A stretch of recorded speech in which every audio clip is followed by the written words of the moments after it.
I'm back. Did you miss me? I really am back. I did a couple paintings while I was gone. I could not stream them, however, because the internet where I was, out in the middle of nowhere in Colorado, was, well, no good. I mean, it was fine for like reading news articles or something, but definitely not for sending you video. Hi, Lady Verona. Ooh, that got loud. There we go. How are you? How are you? Welcome. I'm glad you're here. Let's see. Where should I begin? So we were gone for some time. We skied almost 14 days. Eating lunch. Lunch is good. Happy Lunar New Year for those of you that celebrate Happy Lunar New Year. It is that time. It means I went and bought a dragon fruit at Saigon Market here in Manchester because they have the biggest, best, juiciest dragon fruits. And they're red and beautiful and delicious. So I'm going to have that tonight. And happy Groundhog Day. You're right. For those of us in America who decide to take our weather predictions from a rodent, you know, that checks out. That checks out for Americans everywhere. Yeah, so I skied. It was a huge improvement over past years of me skiing. I skied about 4 hours each day, where previously I was doing 2-3 on a heavy day, which is really exciting. My foot is clearly in the recovery mode. I'm not quite to the 6 to 8 hours of skiing that I was before, but that's okay. And what happens when you ski for 4 hours every day is you get to eat a lot of food and still lose weight, which is what happened. So I had Oreos, I had peanut M&Ms, I had a sandwich with tons of lettuce on it each day. And you don't get this tired as you think because you're so like hyped and ready to go, and if you keep eating sugar all day, you're gonna be fine. I met some interesting people. I met a Maggie who watched me paint. Yeah, I had a delightful time. I did paint outside. Previous years, pre-COVID, I sat inside the lodge with my painting kit, which essentially looks like this. Right here, this has everything in it. I don't quite ski with everything in it. But this goes over me, my helmet, and my my jacket, and this is how I ski. And I have a water bottle usually like clipped here, and that holds the weight, and so it stays in place as I ski, and it's fantastic. So that was good, very good. And I'm gonna go over that bag because it's starting to fall apart. I've really used it quite a bit. And so I would sit outside in the cold and paint because I wasn't going to sit inside the lodge with COVID going on. I'm a compromised person. Not going to happen. So the only time I went in the lodges was to pee. And it was really nice. The flight out there was direct from Boston to Hayden. So we just had to take the flight and a little bus there with masks and everything, and it was lovely. And then once we're in the condo, it's pretty much condo mountain, condo mountain, condo mountain, because we're right there on the mountain. So we felt really good about it, and it did. It worked, and that's pretty much what it was. My parents were out there, so we got to have dinner with them, and we brought some friends out there, and I really enjoyed having those friends with us. So I did paint, but some of it was done outside, and some of it was done at the condo. So let's see here. How shall I? Oh, I'm missing one or two. Hold on. Pulling them all out. If you follow me on the social medias, like Instagram or that kind of stuff, you may have seen a few posts. I post them under Biosci Creative, as that's my freelance moniker. Here we are. I think that's it. Yeah. So for 2 weeks of being gone, this isn't a lot of painting compared to particularly previous years where I couldn't ski nearly as much, and I was like skiing for an hour, taking a 2-hour break, and then skiing for an hour. Yes, so some challenges to painting outside is that paint can freeze. Watercolor paint can, at least. And I've never had that happen before. So I was comfortable, like I'm warmly dressed. I also have heated mittens. Of course, I'm not painting in the heated mittens. But yeah, my paint froze while I was painting. That video you saw was taken at the bottom of Tomahawk at the Taco Beast in Steamboat, Mount Warner there. And yeah, my paint was literally freezing, so I had to stop working. And that was this painting in particular. So I'll turn it around for y'all.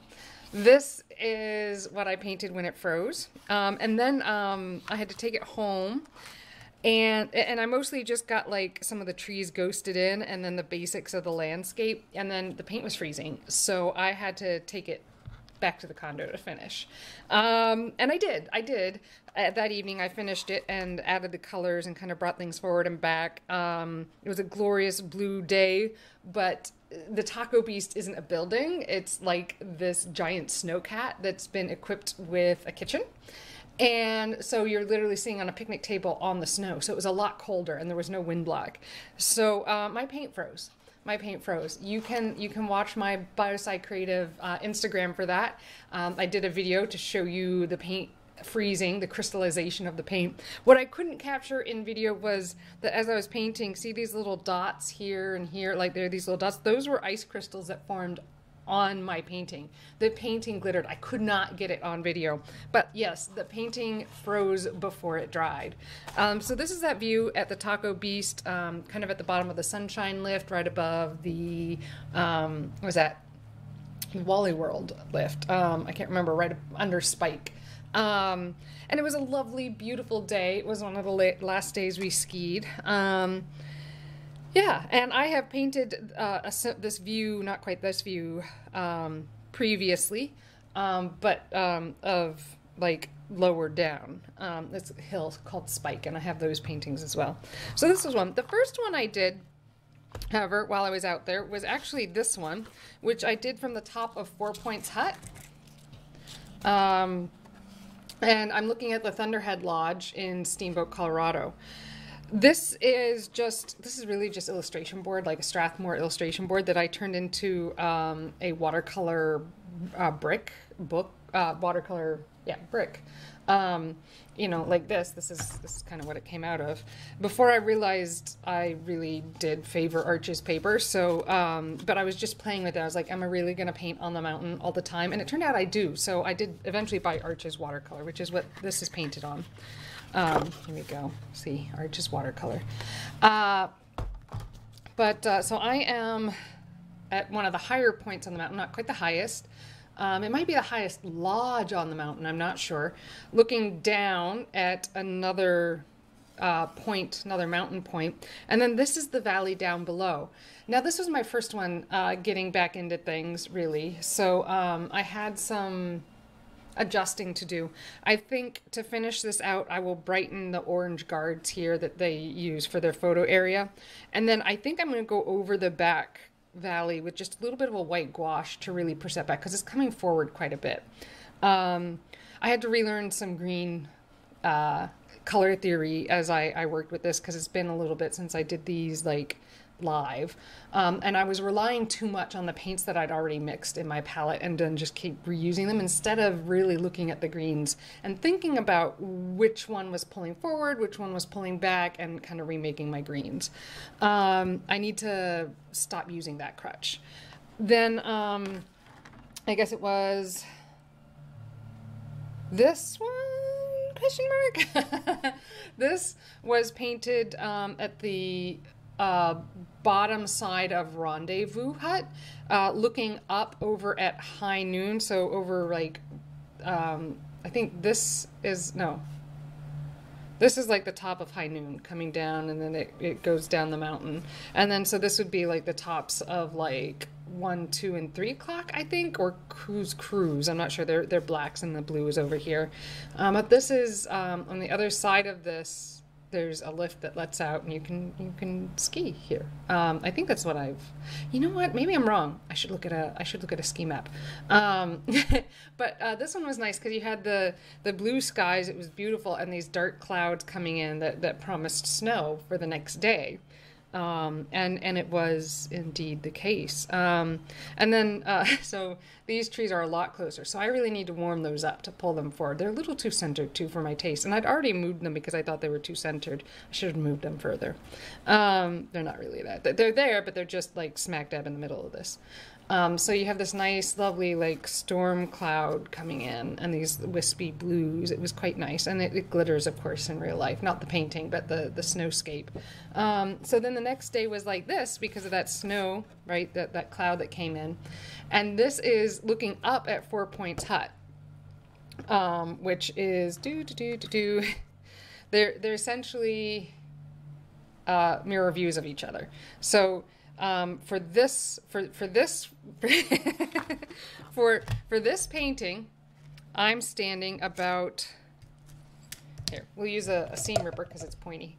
I'm standing about right here, looking back up at 4 Points, and here I am right here, looking down this at this.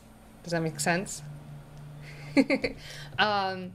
So yeah, this one I chose as a challenge. I worked this one from a photograph because it was cold, and when it's cold and misty, I'm not sitting outside to do this. I mean, I stood there and stared at it a lot to get like a lot of visual intake on it, and I took a picture and then worked it in the condo. But these snowy, like almost, it wasn't whiteout conditions, but these snowy, misty days with the clouds real down, that's really hard to paint. I have to say, you really have to just sit there and look and look and look and be like, paint what you see, not what you think you see, because otherwise you're going to end up with something that looks a little cartoonish. But I feel like I captured, this one's one of my favorites.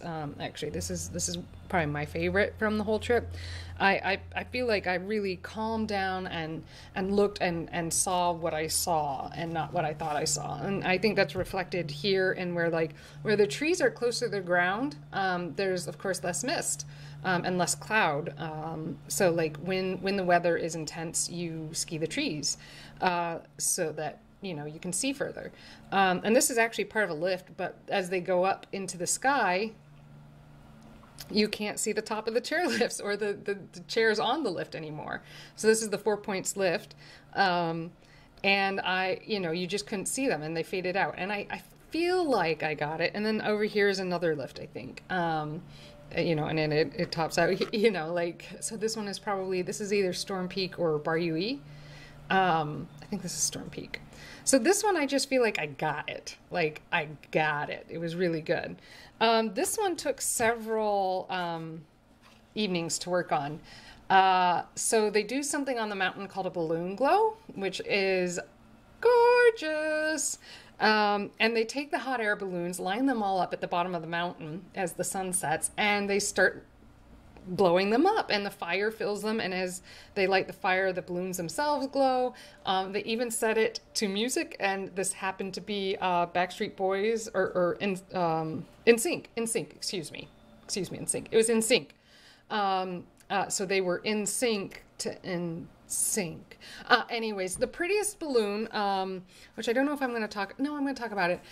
So we get to walk around the base of these, and I'm walking down there with a cowboy hat, and it's a lot of fun.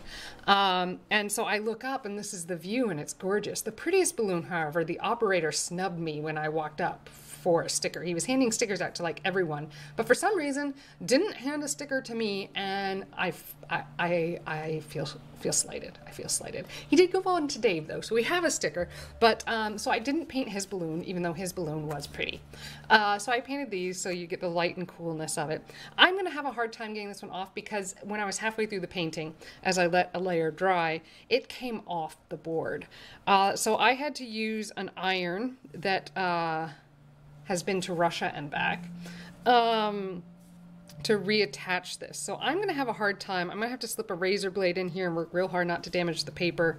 Yeah. But this was the view when I looked up under the hot air balloons. And I took a picture because painting in the dark is hard. It was pretty dark, but it's sunset, so the light was like mid blue. It was nice. But there were a lot of people around. It was very crowded, and it was night, and read night as cold. This one was just fun. This one was just a lot of fun. It's very different from the other watercolors that I usually complete when I'm on the mountain skiing. So I worked on this one in the evenings on the days where I didn't get to paint directly on the mountain. This one took me the longest of all of them. Like, those patterns, capturing that shape, making it convincing is really hard.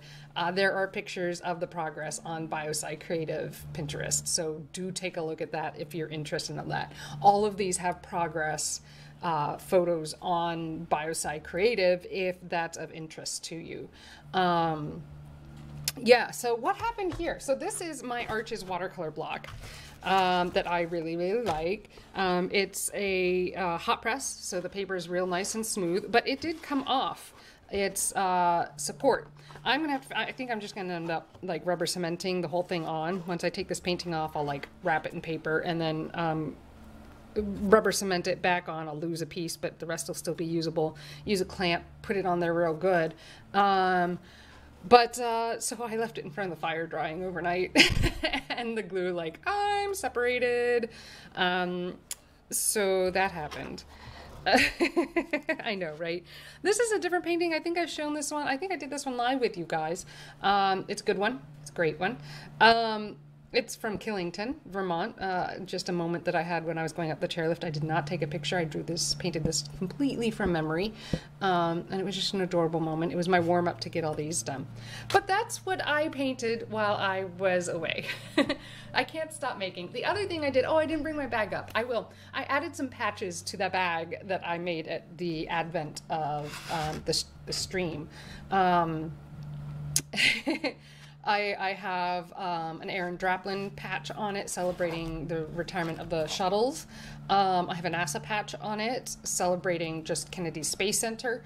I added an Ohana patch as well because they had this cute 3-tree patch. I really liked their mountain patch, but it was white and I was worried it would get dirty and I didn't want to do that. What is Ohana? Good question. Ohana is a store that I really like in Steamboat. They kind of meld like a beachy vibe with a mountain vibe, and they really focus on supporting local New Hampshire artists, and in particular Steamboat artists, because that's where they're located. And they seem to spend time in Hawaii, so that, you know, influenced the name. But I got this necklace that I'm wearing there. It's rugulated quartz. Let's see, can I show you more? Here we are, rugulated quartz. So it's clear and then it has black lines that drive through it. That's black tourmaline. And the black tourmaline forms and then the quartz forms around it, which is really exciting. So it's just a little cool piece of geology, and I like the artist. I've liked the artist for a couple years.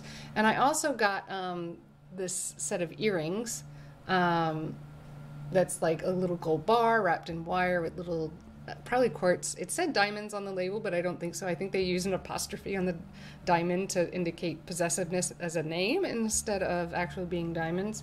But they're delightful. They're delightful. I also bought a t-shirt from Ohana. What else? A t-shirt, a patch, and a couple stickers. They have a cute shirt that says Bar UE's for lovers. It's this really old, it's now the oldest lift still standing on the mountain. Before this summer, it was Priest Creek. But Bar UE is now the oldest. It's a 2-seater. It's a long ride through the trees. It's just kind of this lover's lane thing. So they have this saying Bar UE is for lovers, and they have a cute t-shirt, and I got the sticker. And I have some other stuff from them. Gosh, I hadn't thought of that, like, because that's where I go to buy stuff.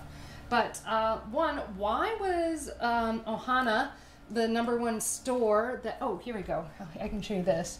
So this is the sticker version of the patch that I sewed onto my my bag. This is, Ohana got some resin, it looks like, on it. And this is their sticker without the purple line through it. Cuteness, cuteness. But, oh goodness. I swear I have more Ohana stickers.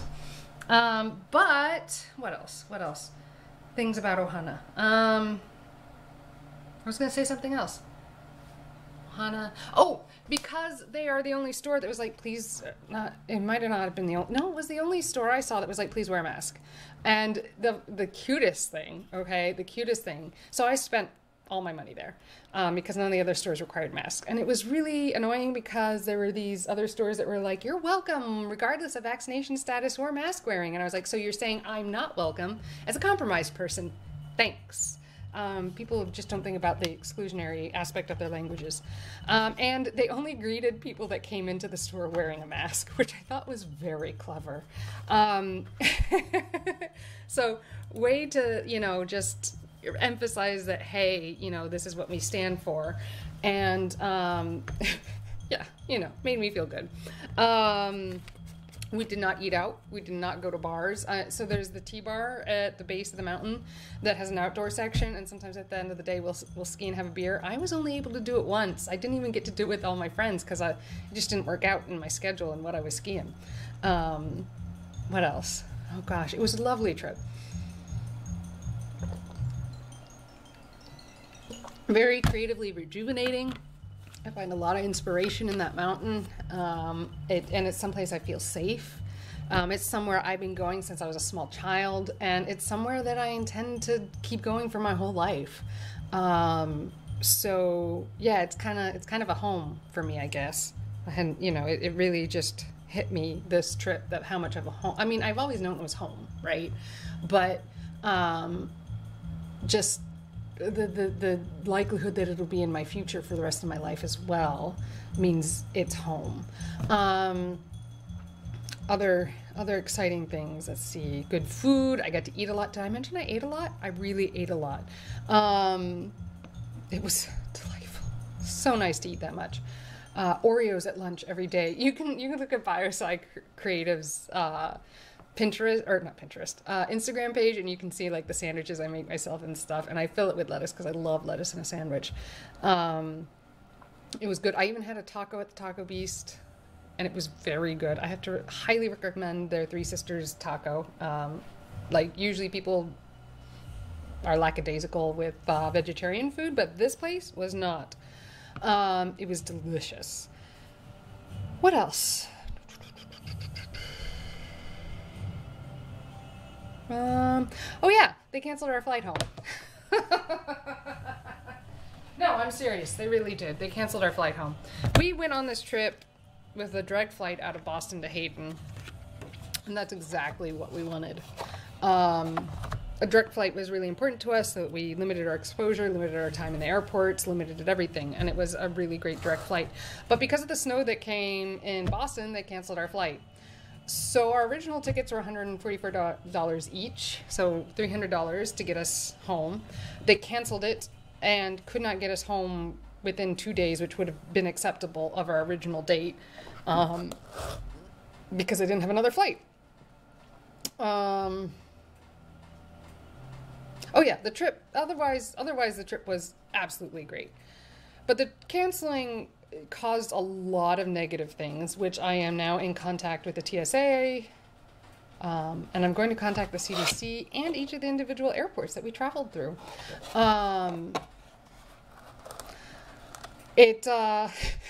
So they didn't help. They refused to help.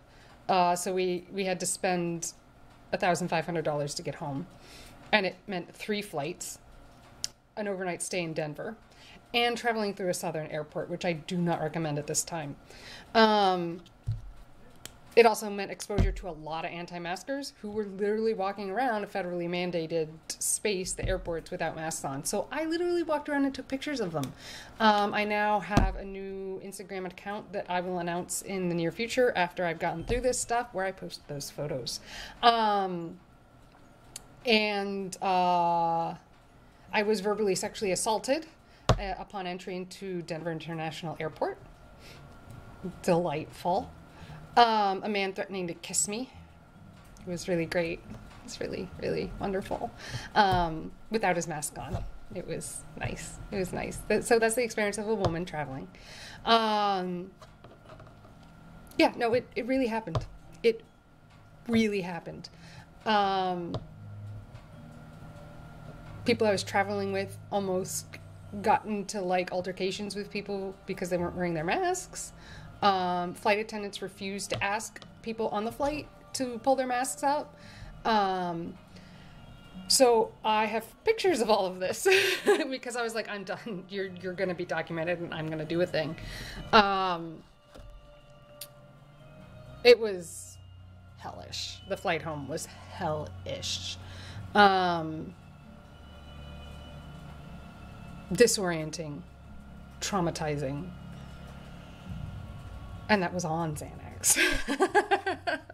So, I don't recommend flying through the South. Charlotte International Airport does not enforce masks even on its employees. So I hope that my communications with TSA, soon to be the CDC, and those individual airports correct the behavior. Manchester did respond back, and they felt that the behavior was not appropriate, and plans to correct the behaviors. Charlotte International Airport has not gotten back to me. Yeah, I don't know what happened about that guy that verbally sexually assaulted me before I could even check my bags. I was carrying... Oh, yeah. Yeah. It was special. Special. So you hear it here, folks. Even in your 30s, you still get all that crap. I had really hoped it wouldn't be a thing. Like after 35, and so far it had been good, but I guess I turned 35 in the middle of a pandemic, so I thought people treating me well, or at least not sexually verbally assaulting me, had discontinued, but it does not look like that is the case. No, instead it still continues. I just haven't been out in the world. Talk about disappointing on like every freaking level. Oh, the world is a terrible, terrible place. But let's make this stream a little better. I'm feeling painting a scene from Colorado today. Well, okay, so I mean, it started out, so the airport that they picked us up, cool, good, nice, or to take us back to the hotel so we could do the overnight. All right, excellent. That's reasonable, right? The dude picked us up and clearly had been told to wear his mask, and he was wearing it, but he ate while he was driving us. There was no barrier between the driver and us. And then he took down his mask to cough and sneeze. You know that's no good. And at that point, I just buried my head in my bag and just breathed like, oh my gosh, people, you just wear your mask over your nose and mouth at all times. This is not a joke. This is not a drill. This is what you need to be doing. So that was the start, and so I refused to ride on that in the airport shuttle on the way to the airport, because that guy just clearly doesn't know what he's doing. Or doesn't understand the point of the masks. Ay, caramba. It was rough. And then, I get into the Denver airport and get verbally sexually assaulted. And maybe, I don't know, when there's a contagion like COVID going on and you're compromised and someone threatens that, is it more than sexual assault? I don't know, people. Like, these things are real. These things are real, y'all. These things really happen. Like, people who are like, oh, women equality, it's not real. We don't have equality. If this happens to me on a regular, it's my first trip in the real world, surely it still happens to others. So I'm just going through photos because I'm gonna look for a scene I'd really like to paint. Now there's the view from the hot tub, which I haven't painted yet. I don't know if I got any good shots of that though. I mean, I could paint my sandwich. That would be funny. I'm feeling this one. I'm gonna paint this.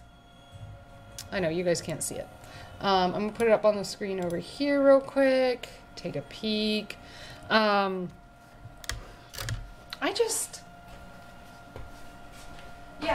Yeah, so as if a pandemic wasn't enough, I had to be verbally sexually assaulted. It's real. It's real, folks.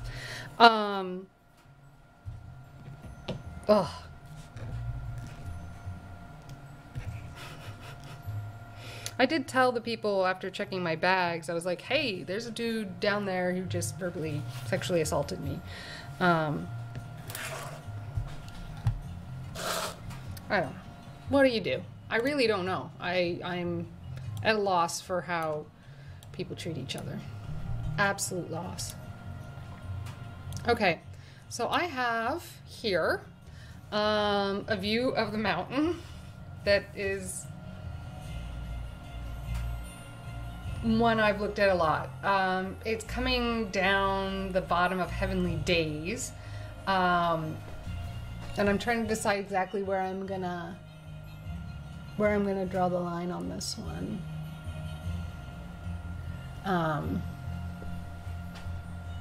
Oh, how bad was your grandma scam? Tell me she didn't lose any money. Oh, that's awful. That's... Oh. Oh yeah, my trip started with Grammy almost passing. That's a different story, one I don't want to tell here. I mean, she's still alive. Let's just leave it with that. Oh, no. She lost that much money? Oh, that's stressful. Don't scam old people. I love those old people. Oh, good. You got it back. Oh, see, that sends like shivers down my spine of creepiness. Don't hurt our old people. Like, really.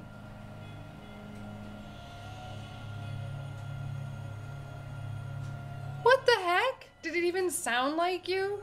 If they're just calling and being like, Grandma, help me?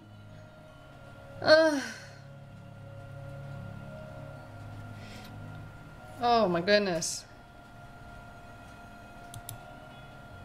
What do you, like, why do people do this to people? It's such a strange, sad existence to feel that. Feel the need to do that. So this is Emerald Mountain. I'm gonna draw Emerald Mountain. It's a mountain I've looked at my whole life.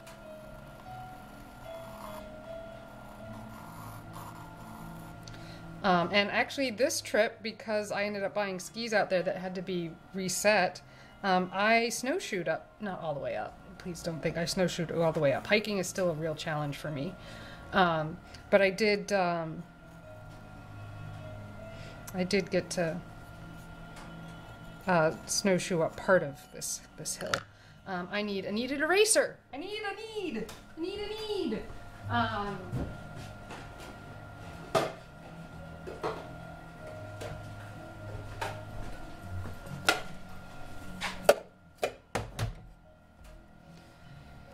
I haven't had that happen to any of my grandparents as of yet. Oh.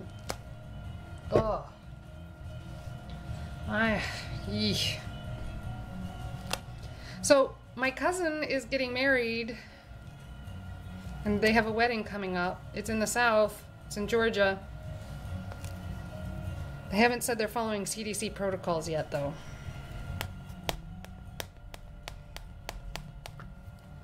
So I don't know.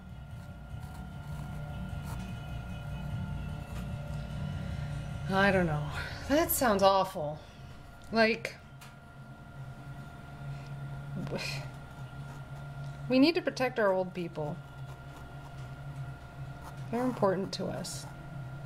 They do good things. They've taught us things. They're like important. They're important. Our old people are important.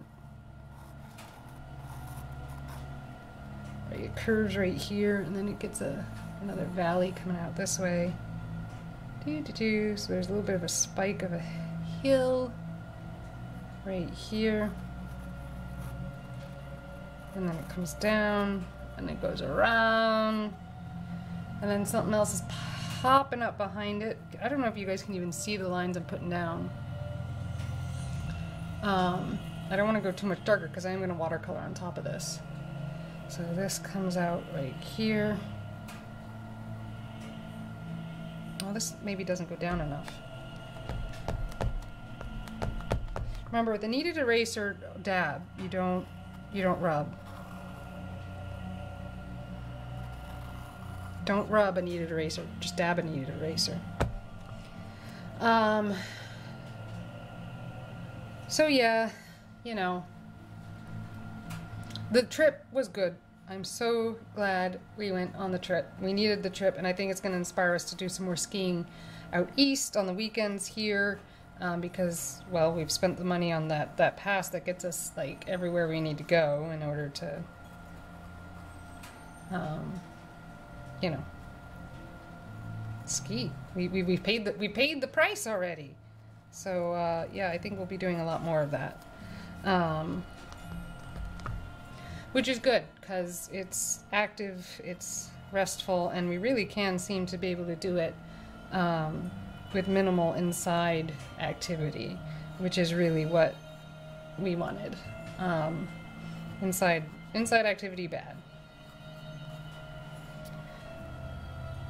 Okay, so I've got a lot of Emerald Mountain down. So this is this little bump right here, and there's a triangle of darkness right here. A little bit of a valley through here. Oh yeah, this is looking way better. Okay, this is making more sense. Lines are connecting now. Give that nice little bump here. So Emerald Mountain has House and Ski Hill on it, which is where the Olympians train for their jump, their ski jump. And you can take lessons, and they promise you'll be jumping off a ski jump by the end of the day or whatever. I've not done that. I'm pretty confident my knees and foot could not take that. But it does sound kind of like fun. Dave would be really good at it. He's like is practically a freestyle skier. Like when he skis with me, he's bored with me. I don't do a lot of blacks and moguls all the time because it's hard on my foot and it hurts. I only do them like in the morning when I'm fresh, and you know, my partner can do them like all day long, which is pretty cool. But I can't. So. But he's going down the mountain, like, doing pirouettes and things, like, literally, like, spinning and lifting his skis. We happened to see, was it, like, one of those old movies of skiing in the 70s where, like, you know, they did cool stuff, and they highlighted some freestyle skiers. So Dave picked up some tips and tricks and ideas of what to do on his skis, which was kind of funny. Yeah. So now he has like a repertoire that he can pull from that he's seen, because before he was just doing it, and it really makes people behind him nervous when he does it. Okay, the horizon gets kind of flat right here, and then there's a mountain here off in the distance, and then it pulls up like this and then back down again.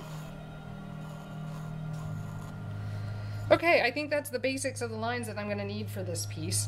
I am going to mist my entire watercolor palette, and I am going to clean up some of my greens and colors here, because I don't want to rely on what's already there, because it's becoming a crutch for me. So, water bottle. That's right, it's a water bottle. I'm gonna throw some water on all of this, and I'm gonna take away all my colors. Oh, this feels wrong, but it's the right thing to do. I'm getting too relied on these. I rely on them too much, and they're beginning to all look the same, and I need to let them go. I'm letting go the colors of my palette. Deep breath, let the colors go. Let them go. I can handle it, I think. Maybe. If I'm really lucky, I can handle letting go of these colors. Oh, this is gonna be hard. We're gonna wet the colors. Open this up a smidge. Get a nice spray. Oh, that's a stream. Oh, that's a stream. I'm just spraying my studio at this point. Here we are. Spraying down all the watercolors so they get a little wet. Have a little time to soak it in. And I'm going to go get a paper towel and I'm going to pick up all these colors. I'm going to do it. I'm relying on them too much, and when you're relying on a tool too much and it's not helping you, you take it away. So I take away all my palette colors. All of them. I know, this is kind of traumatizing. Not nearly as traumatizing as flying through the Charlotte International Airport, but still pretty out there. Oh, and get this. So when we were in Denver getting ready to go to Charlotte, so I am handicapped. Those of you who have been around a while know that I struggle sometimes to walk. I use a cane, particularly on the ice. If I'm traveling, I bring a cane as well, because if my foot's tired, life is hard. Life is very hard to get through. And travel is life. Travel is very hard to get through. And so I do, and I travel with a seat to sit on because I've got some nerve damage that I need to be careful of sitting in terrible airplane seats. And I carry a footstool, a collapsible footstool. Hello, mocap. Welcome. I am glad you are here. I am taking away all the colors on my palette because I've been using them as a crutch, and that's bad.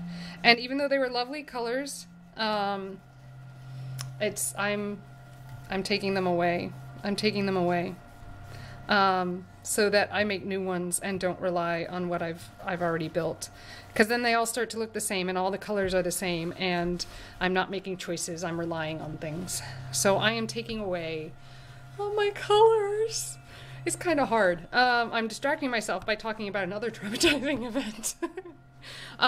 So the gate agent did not do a call for persons who need extra time to get on the flight to board.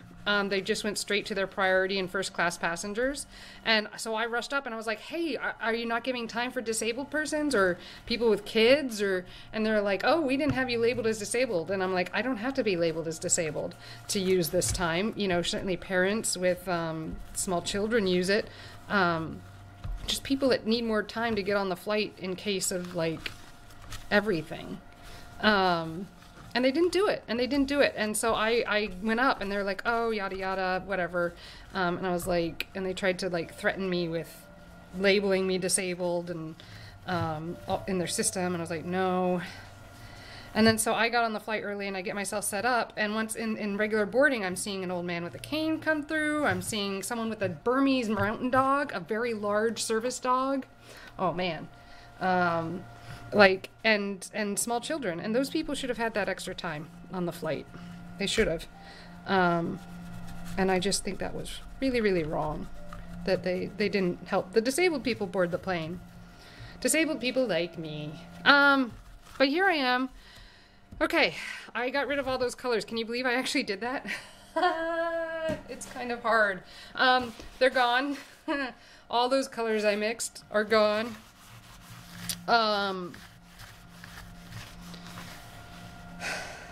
Deep breath. It's okay. It's all right.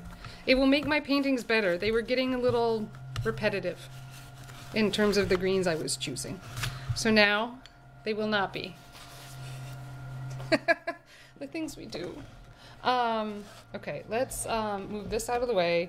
Let's point this at the palette. What do you think? Is that the view you want of the palette? I think that'll help you see which colors I'm using and what colors I'm making. Mocap, what do you like to see in streams? I'm painting today because that's what I feel like and that's what I have the energy for. But what do you usually look for? Okay, so this I'm gonna point down right here. Oh, this was doing this in Colorado too. There we are. Down at the painting so you can get several views of what I'm working on. Ah! I hope this isn't loud for you all. As I try to tilt this down and forward. There we are. That looks stable. Right, is that stable? So let's see. Where is the finger coming into view? So you're, it's a little, it should move back just a smidge. The palette has a whole camera dedicated to it, so I don't feel like it needs a third view. I'll move you back and back and back. Back and back and back. There we are. Now we're on and you can see everything, right? Can you see those lines? Here we are, the lines I'm drawing for my mountain view. All right, let's pull out my brushes. So you remember I made this in the late night sewing session, this wonderful collection for my paintbrushes. It really worked well on the mountain. I felt like a real crafter, especially with these fabric choices. Move the water over. All right, we're going to pull that Arches cat tongue brush out. That is generally my favorite brush. And I'm going to make the sky color first. It was a really crisp, clear day. You know what? In the picture I'm looking at, which you don't see, which is a good thing, so you can't tell how close I am or not. There are a couple clouds, but they're further out. So there's a cloud that sits like right here. And it's real straight because it's kind of far away, so I can kind of see the underside of the clouds. But up top of it, it starts to get really reachy and bulbous and lovely. So I'm going to kind of hint at some of those lines, so you get that real experience of what it is like to look off into the distance and see these clouds over top these mountains. There's nothing like it. There's nothing like it. So that cloud, I'm trying to think. So there's another small one off in the distance over here. I almost feel like resist is called for. Ugh. I don't know that I want to do that. Resist can be tricky. Cool, so that's a cloud that is behind the mountain, so you get the real sense of distance there. And then I'm going to put over here this cloud that's kind of hovering,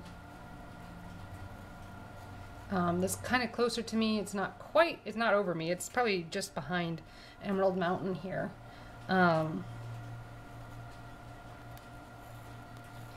It's a lovely cloud. It kind of reminds me of like a Cupid flying down. I don't know. You know, you should definitely spend plenty of time looking at mountains and clouds and seeing what you see in them that's not really there in real life. Okay, that is what's going to make this painting. I know you probably this is it. This is it.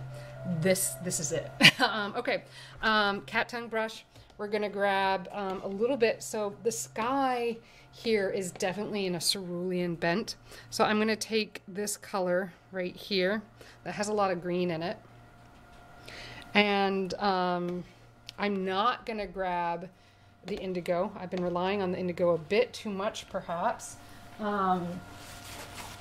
Relying on the indigo a bit too much. And I'm going to grab, so you can tell I've been really relying on that blue, but it is a good sky blue. That's the problem.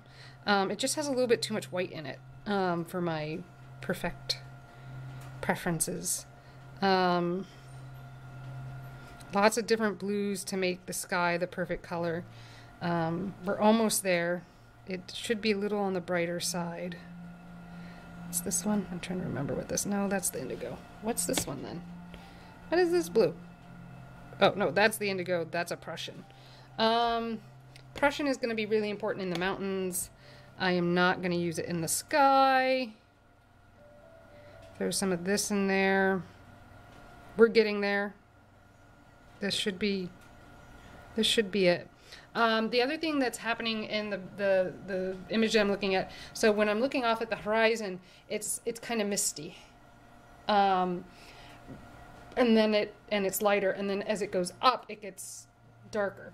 So I'm going to do that in the hopes that, with the clear desire of leaving the clouds white.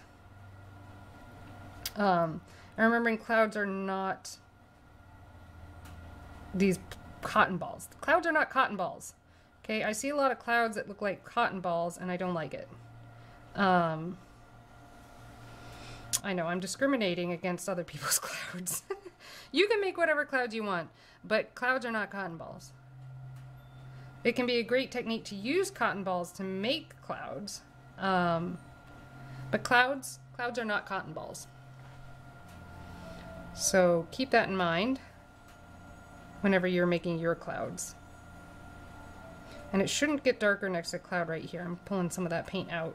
And now I'm going to just add water because it fades. Do you see this? The water will force a fade. Now the tops of clouds are sometimes cotton ball-y. The undersides rarely are. I don't know. I know, I'm breaking all the rules. So here we are getting a lot lighter as we move off towards the horizon.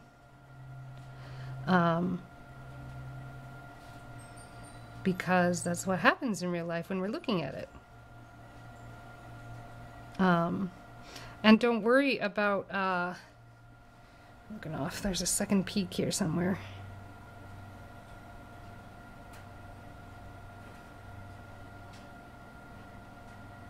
There we are. I think I could find a second peak. Sorry, I'm thinking and painting at the same time.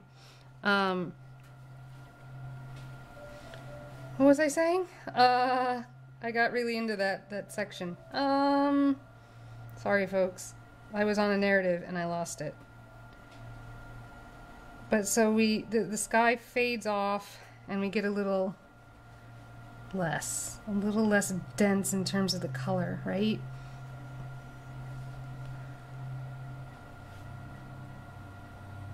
There we are. Okay. And keep going with the water as a way to... Ooh, I picked up something there. That's not what I wanted. What is that? Okay, it's gone now. Oh, I seem to be dragging a string, dragging a hair. We don't need to drag hairs. Okay, so I'm letting the sky fade.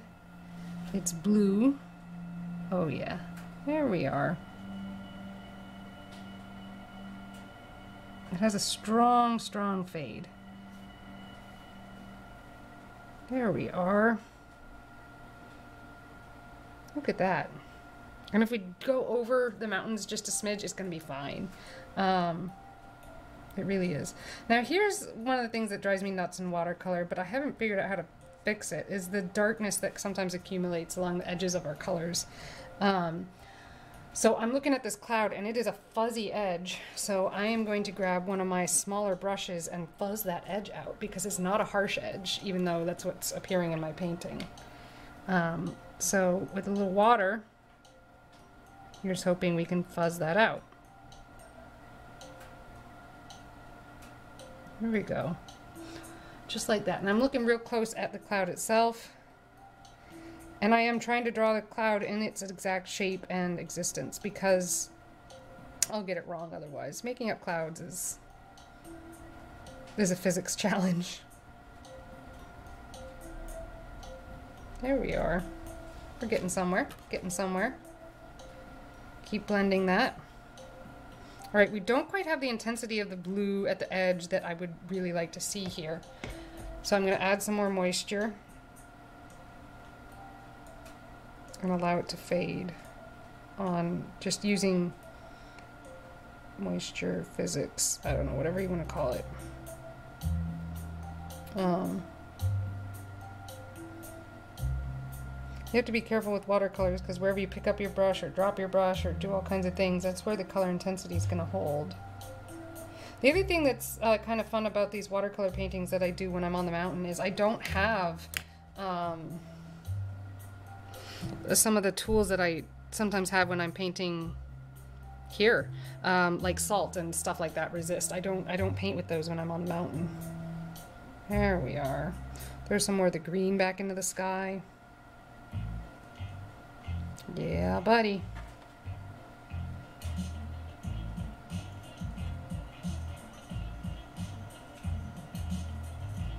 Look at that fade. There we are. That's what I'm talking about.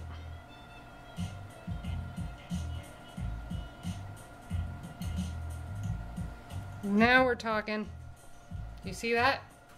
There's a fade. I still want there a little more green because that sky is just so vibrant.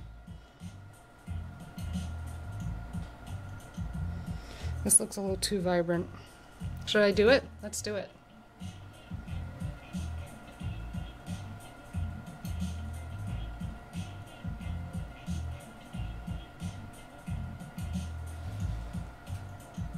Oh yeah. Here we are.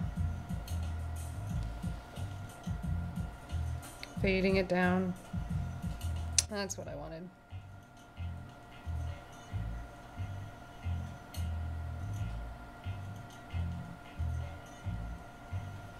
Do you see it now? I know you do.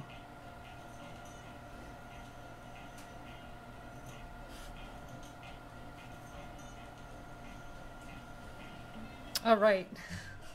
I could not be happier with that sky. I hope you guys can see it as well as I can. All right, cleaning the brush. I need to let that dry because if I do any of the colors next to it, it's gonna bleed into it. So I'm gonna make a few colors that I'm gonna use on like the clouds, and then a few of the colors that I'm gonna use on the snow on the mountain. Let's do snow on the mountain first. Actually, the snow on the mountain and the cloud color is very similar. Very, very similar. Let's double check, make sure I don't have anyone trying to reach me, because sometimes that happens. Cool. Yeah, I just have my my evening kids class. Oh, that I need to email the parent about. I will. Yeah, I need to do that. I'm going to do that right now, actually, because she did ask a question that needs an answer today. Good point. Wow, and the design I just sent to my client, they just said, looks good, send to printer. I'm like, no revisions. Amazing. Love it when I do it that well. Yeah, it's a good feeling.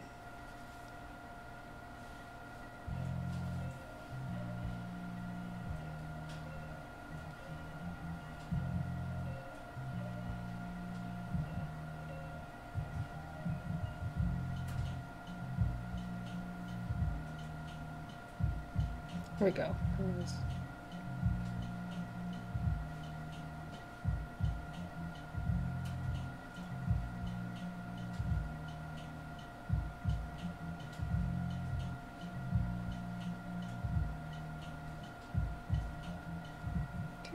There we go.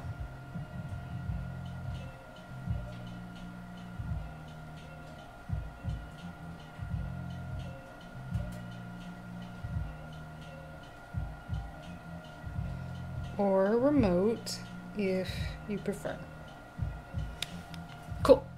Now I'm there. Drink water. Always drink more water. Every time you think about it, drink water.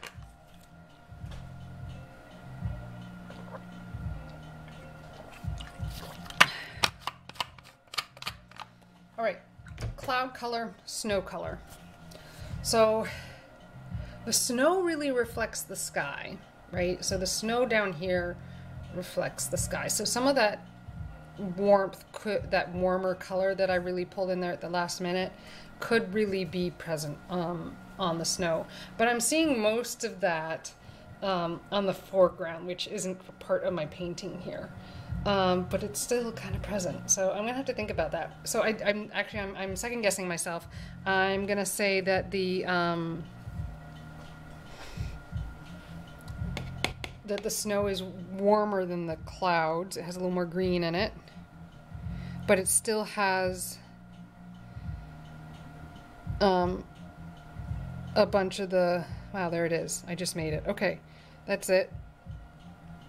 I'm making the snow color right now. Wow, that's the snow color. That's amazing. Okay, is that the snow color or is that the tree color? I'm thinking it's both, because they're all reflecting off of each other. So just add more water to make it the snow shading color. Yeah, more water. See, I'm forcing myself to paint what I see, not what I think I see. It's a very, very, very big challenge. And then I'm gonna make the cloud color, which is gonna rely heavily on that, on this and the indigo. There we go.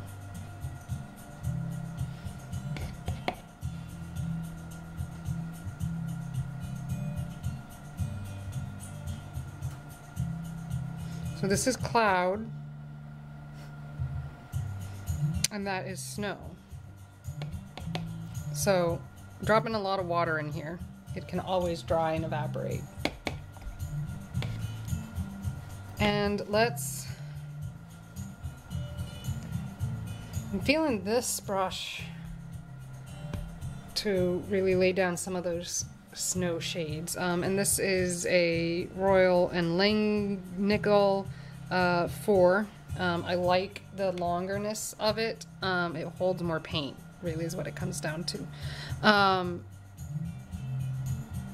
And let's throw some shade. Let's throw some shade on this thing. So the first bit of shade I'm gonna work, okay, so that is a really light shading color, but that's good. Because we want to work this in layers. You see it? Can you see it? Yeah, I think you can. Okay.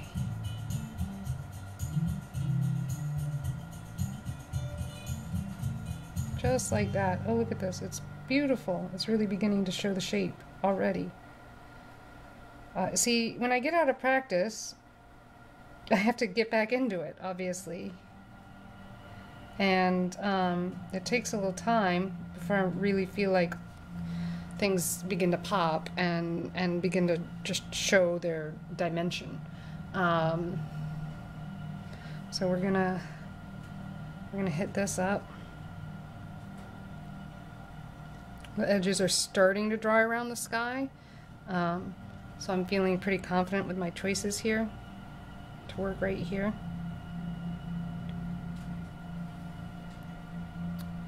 There's this valley right here that should also probably be considered in shadow, right here.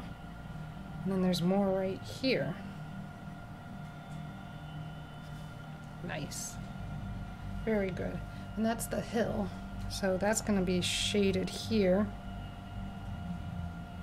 but with a lot of fading to go over the hill.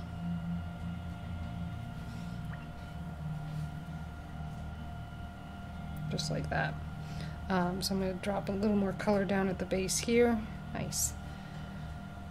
And continue pulling it out here, because that's what I see happening in the valley here. The valley of the mountain. Really, the valley isn't even being shown in this, but it's the valleys of the mountain. I don't know. The ridges, the sulci and gyri of the mountain. And this keeps going with a shadow till here, where everything kind of hits the shadow.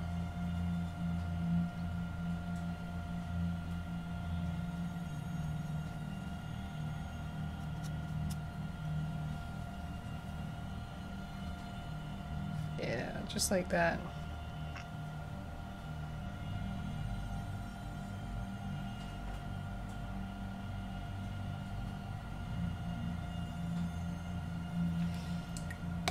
There we are. So we get a little more light through here. Nice. Oh, this might turn out to be a really good one, y'all.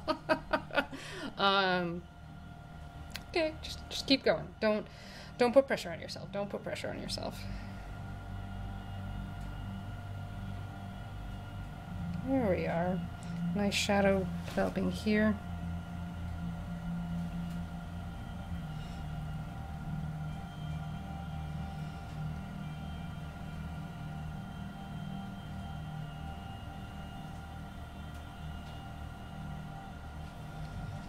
Here we go.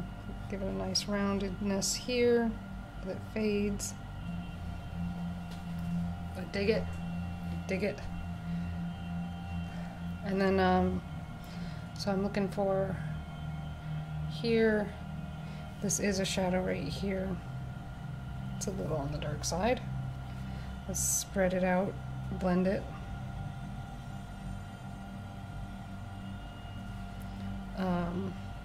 And then what do I have going on here? So this is another shadow point. Feel easy enough to work. And then into the valley here.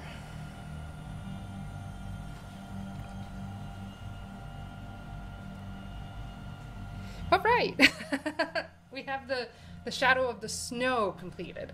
The snow doesn't get particularly dark, of course, so I'm gonna have to work back in with trees and, well, it's not the darkest shadows yet, but then I'll work back in with the trees and do darker trees and lighter trees, and that'll really help come to the final shape and that kind of stuff. So the sky's looking a little more dry. Let's pick up our cloud color. And let's throw it on. This cloud is dark here, through here, and then over through here.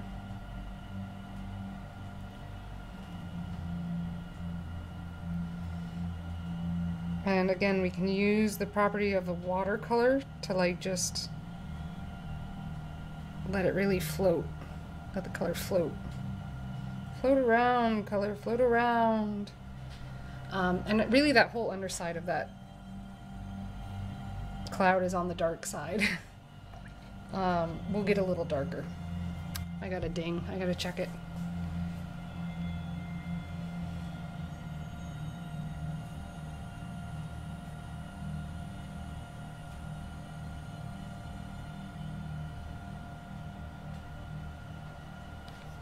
Cool. So we've got that cloud developing. Now I'm gonna give a little bit to the clouds over here. And these are, I'm gonna actually knock down to a smaller brush. I didn't use this one much, but I did previous years when I was on the mountain. We're gonna knock it down to something a little smaller so I can get a little more detail going. And we got the double bump. To bump, to bump. This is this color here. And then over here.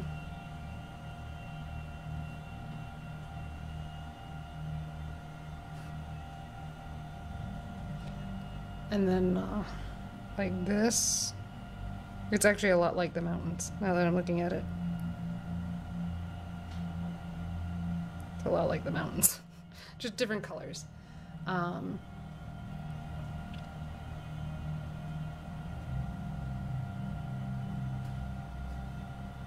It's just like the mountains. They're clouds, they're mountains, what's it matter?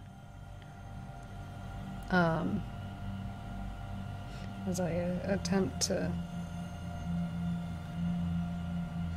work this. Uh-oh, I changed my cloud shape by accident. Whoopsie-daisy. That's not what I wanted. But it is what it is. So I gotta figure out how to make it work.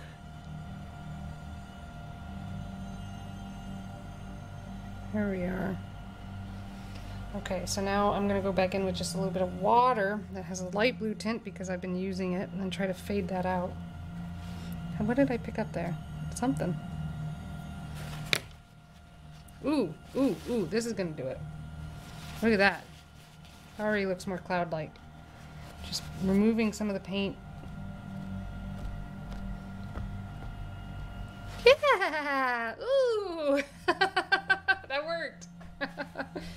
It was totally intentional. I promise. Should I bring that field of view down? I'm feeling I should. So you guys can see more. This way. Here we go. That's better, right? Cool, cool, cool, cool. Let's hit this one that way. Boop, boop.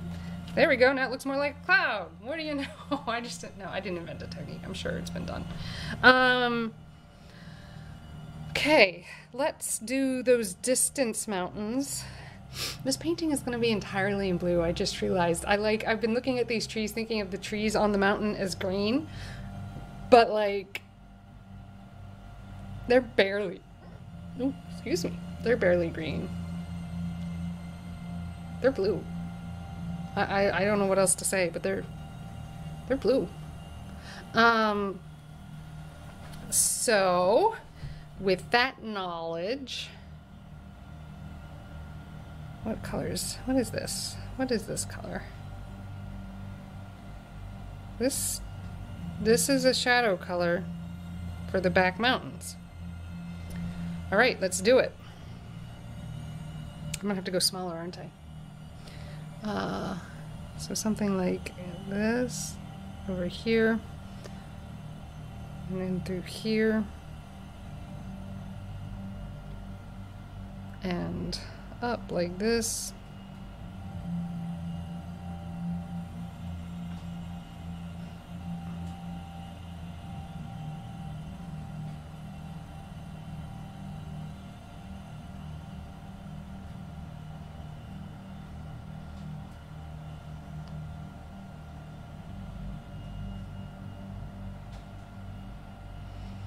Cool. I'm adding all kinds of just little moments of sun and shadow. Just like that.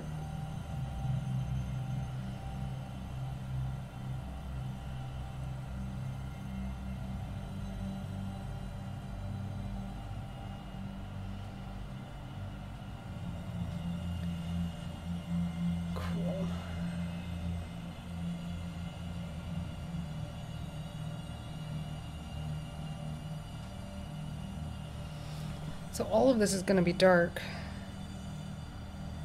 Maybe that's what I should be doing anyways. This is all dark. There's very little light through here.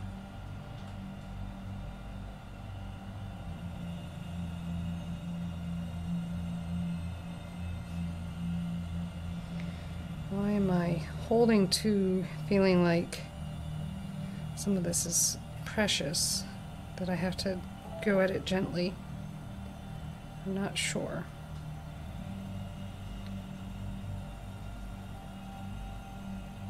This is all, except for there. I mean, that's not dark.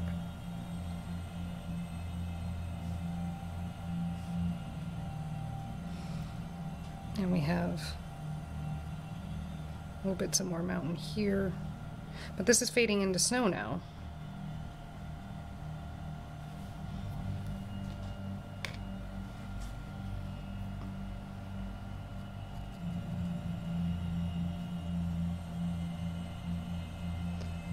And there are little just small variations along the snow that's in the valley here.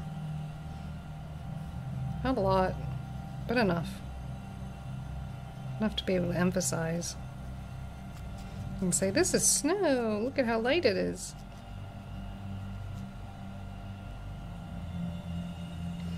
Now we'll really pull in some of the dark. I think. I'm going to take a look.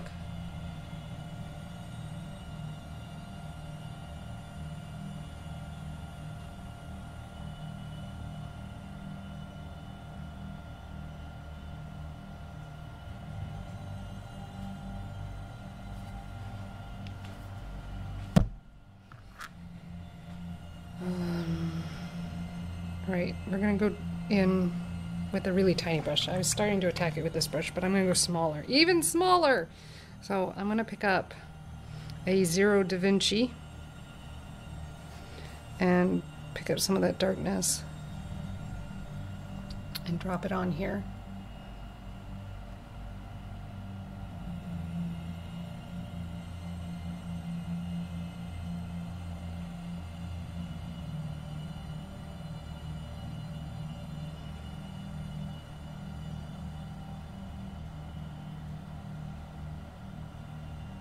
There we go.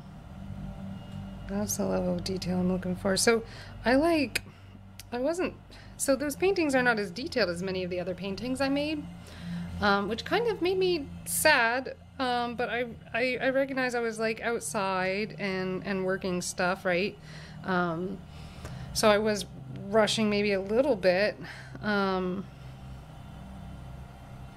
know, it's not unreasonable of me to rush not wanting to stay outside in the cold without activity.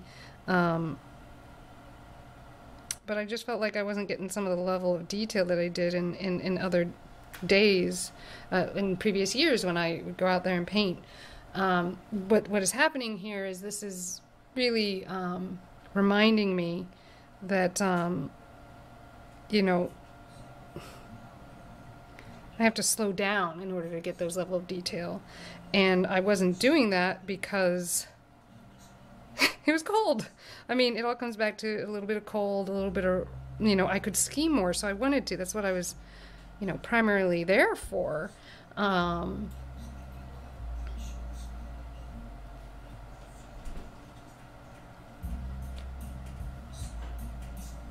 So yeah, this is reminding me that I am still capable of those things. I just need to slow down and be warm. I was a little worried that some of my skill had maybe dropped, but I think this is showing it hasn't. It has not at all.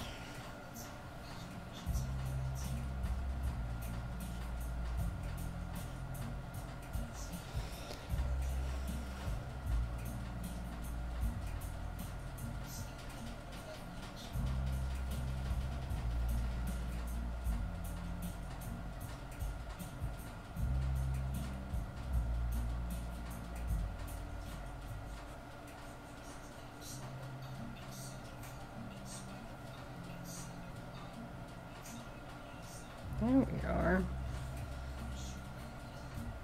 Now if I look at that mountain, does it get dark there? It doesn't. Okay. How do I do this? So that's a cloud. And then...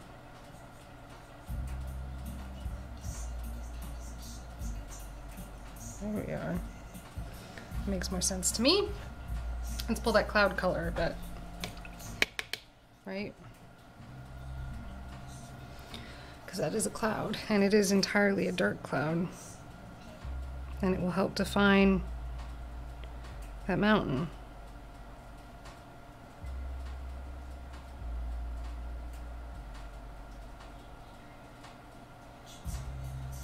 Yeah.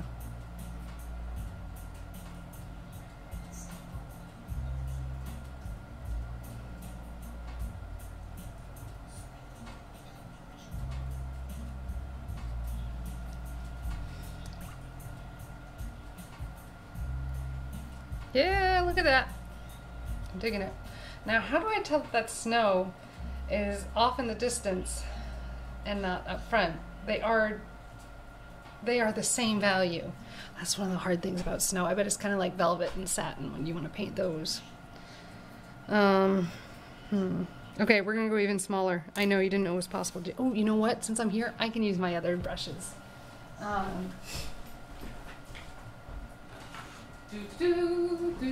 Here, this is a really great kit I got on Kickstarter. And they have really tiny brushes. It's intended for Warhammer characters. But these brushes are amazing for little small detail.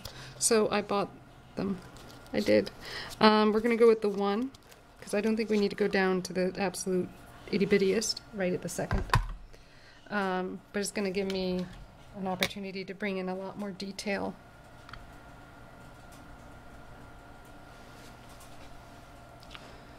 Lot more detail.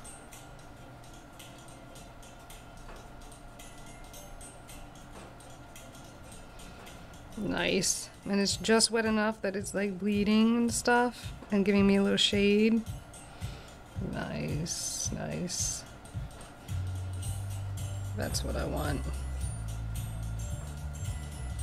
And the itty bitty brush, itty bitty brush. You can get them on Kickstarter. Artist Opus, I do believe. They probably have normal ways of selling now. Like, that don't involve Kickstarter, but what do I know? I got them on Kickstarter. And there's just a lot of texture that's going on back here that's just, I'm not even 100% certain I understand what all of it is, but it needs to be in the painting in order to convince people that this is real. Just faithfully copy the texture, I'm telling you. If you faithfully copy what you see, it will make sense to other people. You don't have to necessarily know what you're painting. You really, really, really, really, really don't. I don't want to get too contrasty here because that will really bring it forward. We don't want to bring it forward. We want it to stay in the back. A little bit of texture is good because it is getting a little smooth. We don't want it to be posterized necessarily.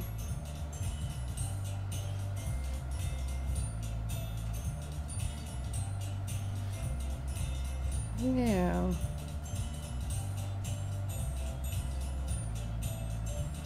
Look at that. Not bad. All right. I'm really happy with where that is right now.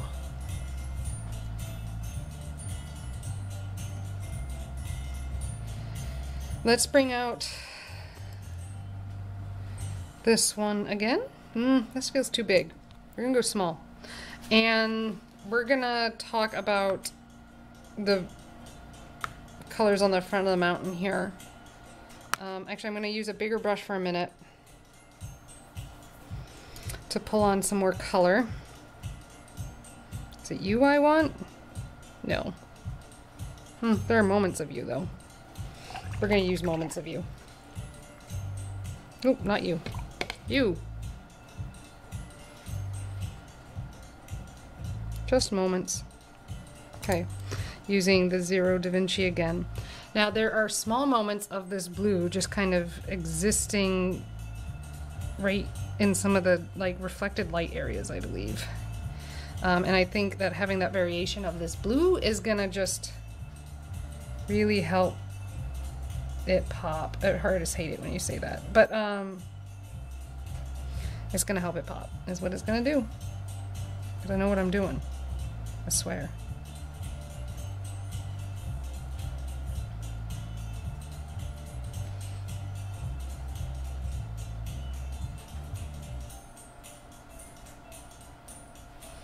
Here we are, just kind of, so that's a little intense on the first one I did, but we can knock that down just a smidge.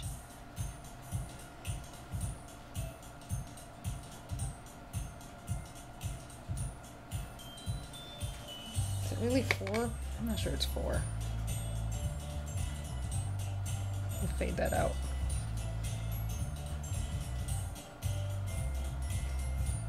It's not quite 4, but the detail over here kind of makes this one look like another.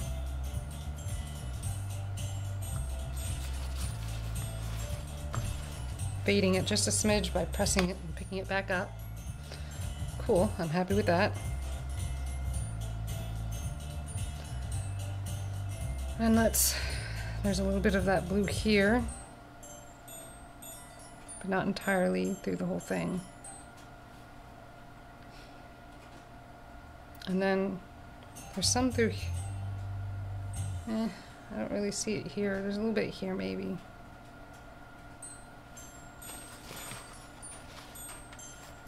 Yeah, and then like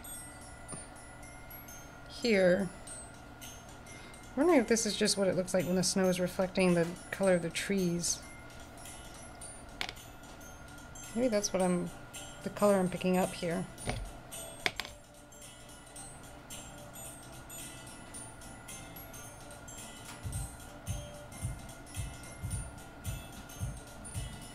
Cool, I'm liking this. Yeah.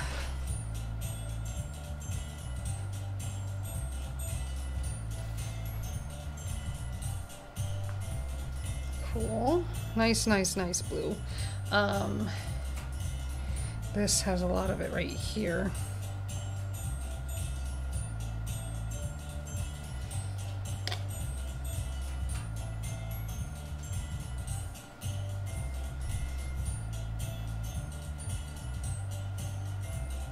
And then there's some here.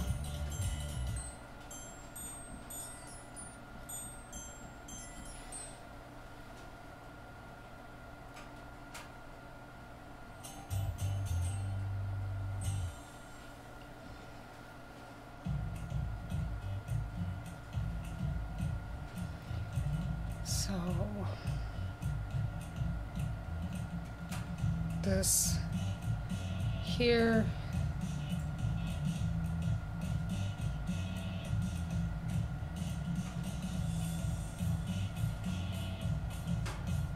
Cool. See that?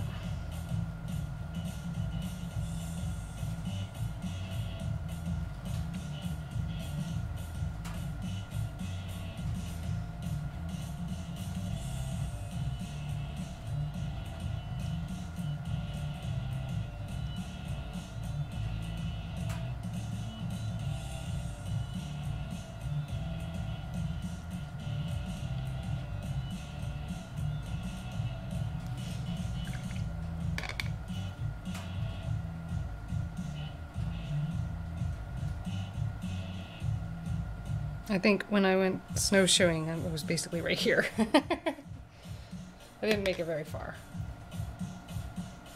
It was just a quick afternoon hour jaunt.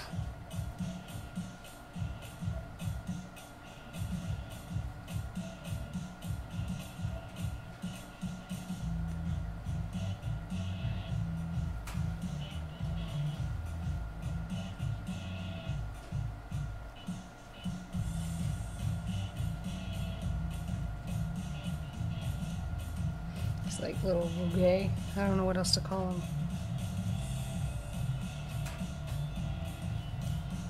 Nice. Digging it. Really digging it. Alright, so we hit that. Now what about, is there any of that blue through here? I'm seeing it here, but not much else. Oh, that was a little intense. There we go. Deadening it down a bit. All right, let's go back into the clouds, give them a second layer of stuff. It's darkest here.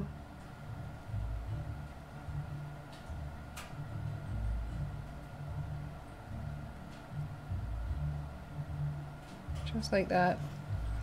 And then this cloud, the darkest point is here.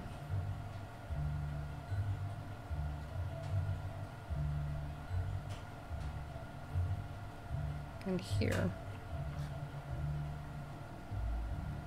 Sometimes it's hard with watercolor because the colors are gonna come out darker, or they're gonna lay out darker than what you put on them, because the paper's wet. That's just what it is. Nothing to be done there.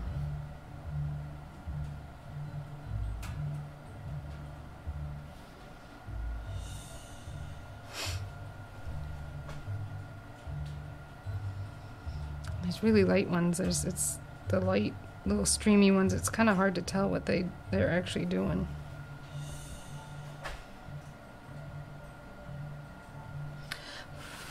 All right, let's start. Am I really ready for some green? I don't know if I'm ready for some green. Keep going with this color. What green would I grab? Let's look at the greens I have. These are not right. That has too much white, that has too much yellow. What is this one? It's your run-of-the-mill Kelly. This is one I use in black a lot. That's too warm. Might need to make my green. So let's grab some of this. Not that much. And then throw it in here. Just green this up a bit. The color I'm already using. We're just gonna green it up a bit.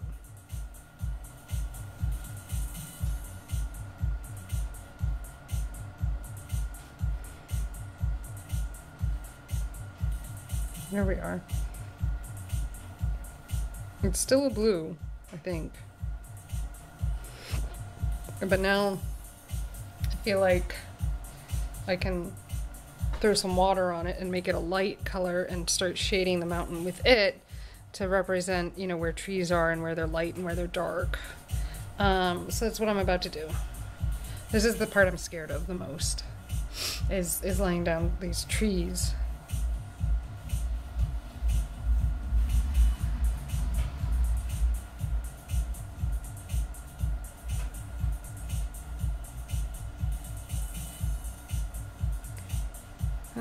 Okay, is that a believable amount of tree? I'm really not sure.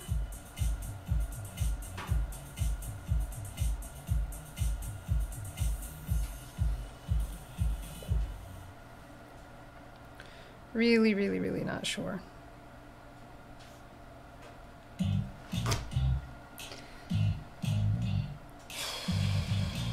But we're gonna have to get darker. That much I'm confident of.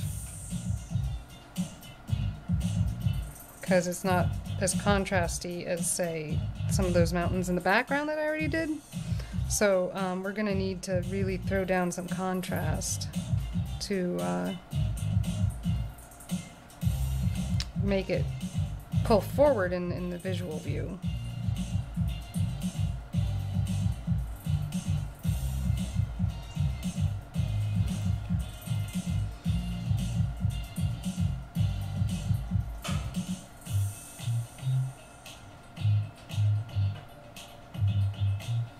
Okay, it's looking a little cartoony. We gotta fix that.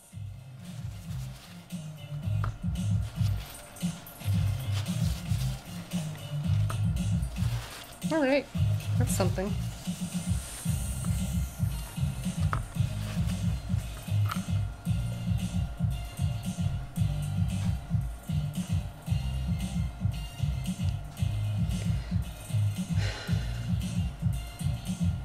More water.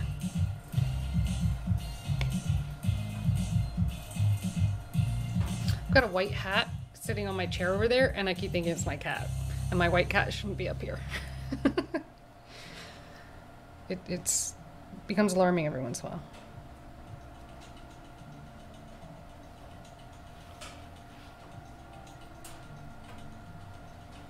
As we pull that green around, lay it down, give it some more water to blend it out.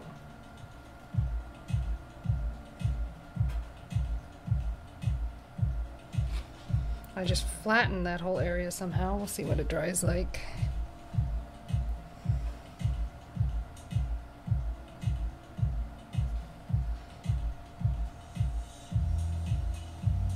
Okay.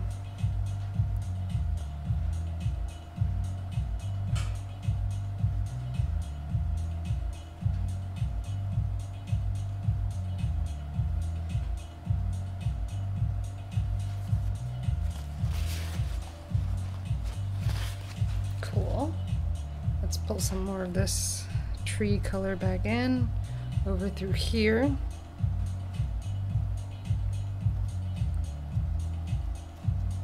It's gonna get a little darker through here. I'd already planned on that.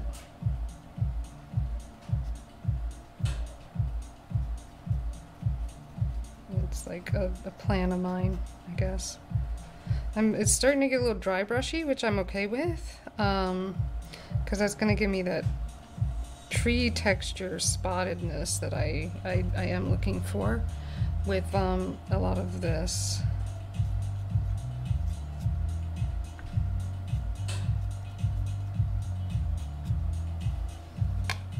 A little dark, so we'll dab it up. Do that section a bit.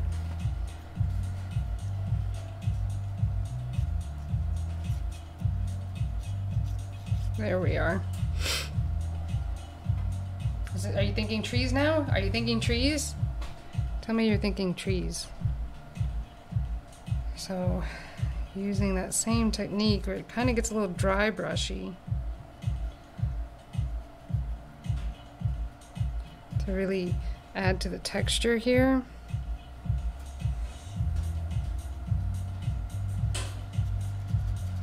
It's nice because it's giving the tree texture. Do you see that? Do you see that starting to really pop through?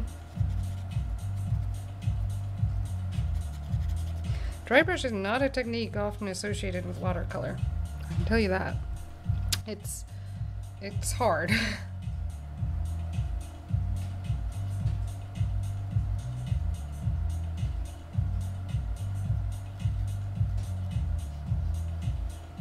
I feel like I'm doing something really beautiful here, and the two of you watching me, thank you, because you'll be grateful you watched this. I'm quite confident.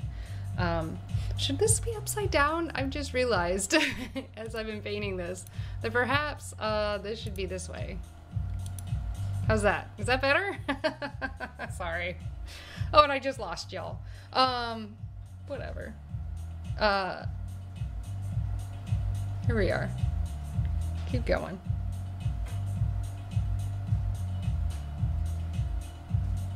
Here we are. Add more texture. Here we go. Really deep in there.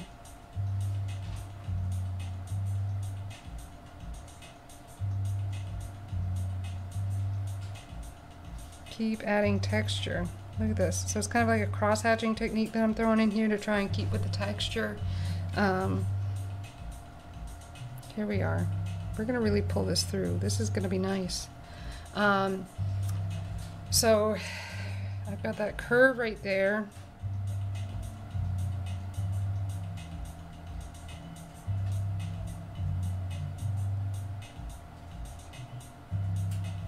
There we are. And now I need to get this part. And I'm really unclear as to what's going on. So I'm just gonna try.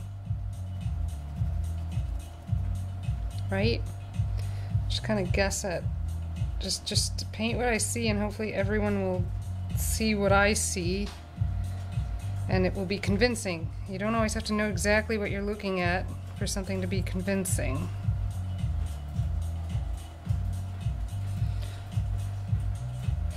Molding sourdough! Ooh, you're making good stuff. No worries. I'm not worried about you not typing. I just hope that you get to see this in development, because this is turning out quite lovely. I'm very, very happy with the development here. You know, I do a lot of paintings where I'm like, you know, it works. But this one is, I'm feeling this one. This one's showing the rejuvenation I had out in those mountains and bringing it back to New Hampshire.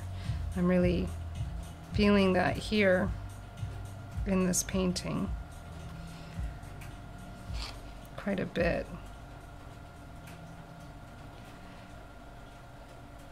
Flatten that out a bit. I don't like the direction that one's going. Okay, give it that nice dry brush technique. So yeah, here we are. It's working!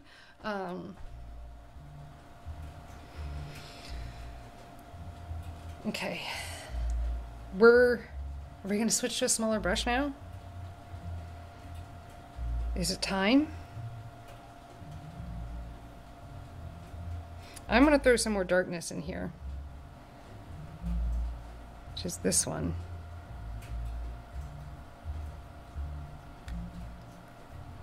Because some of this is not contrasty enough, and it needs to be.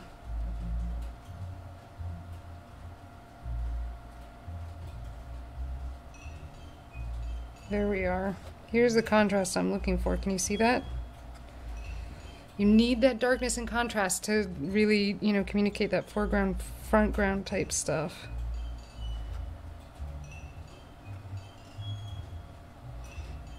That contrast is what's going to say, I'm in front! I have all the detail! Put me in front!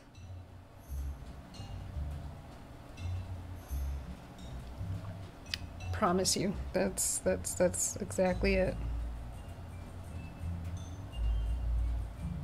You need contrast.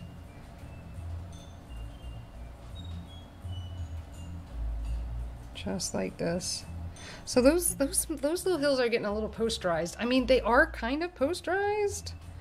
Like they're really striking in terms of their contrast. I gotta get some more texture on them though. 'Cause it's not that white.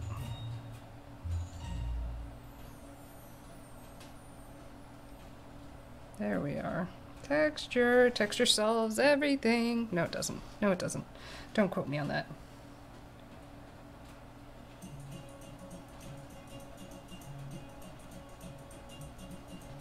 It really doesn't. Definitely don't quote me on that. I'm thinking of all the things that could go wrong when you really emphasize the texture too soon. And there's so many things. Texture does not solve everything. I retract my statement.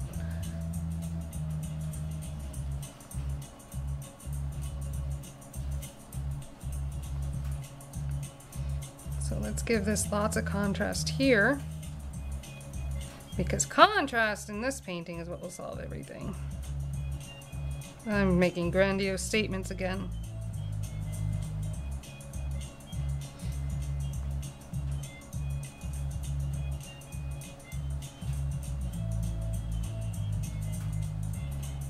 There we go. So I'm kind of using the brush almost like a pen, you know, really kind of hatching back and forth to get texture, because I want texture. It is a cross hatch because I don't want it to be so obvious of the direction that I chose. There we are. We're getting there nice and dark. So this has a lot of darkness right here, surprisingly. And then right here as well.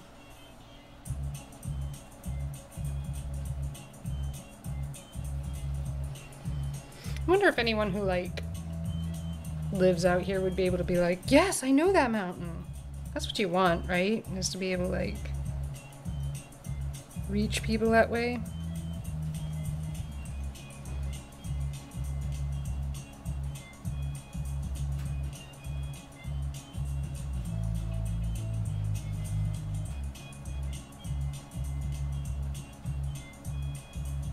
Really, I wasn't planning on cross-hatching this, but this is the technique that is giving me the texture that I really want to see, right? Where the background can be really flat, the foreground needs that texture in order to really pop out of the page.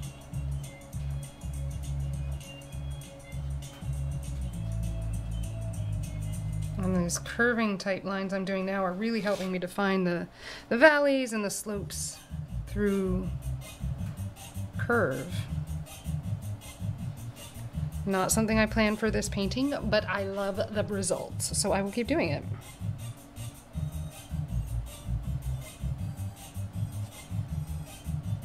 What's actually going on there? I don't know, but it does kind of do this thing right here.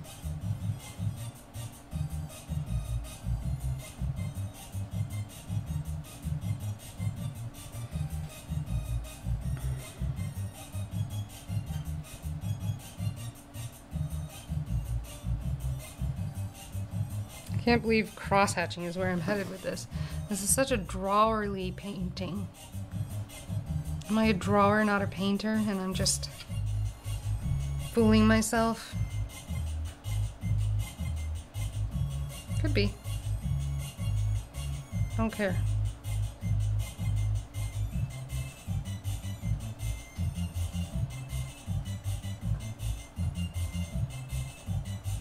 I really love the way this is turning out. Quite happy with this. All right, let's capture some of this. So we're going here. Let's do this number.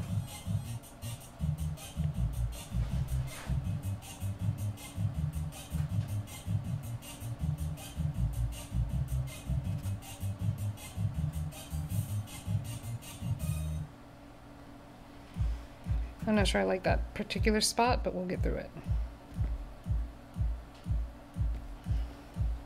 More color. I'm gonna run out of this color. How did I make this color?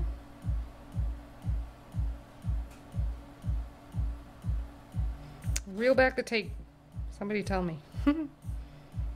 If only.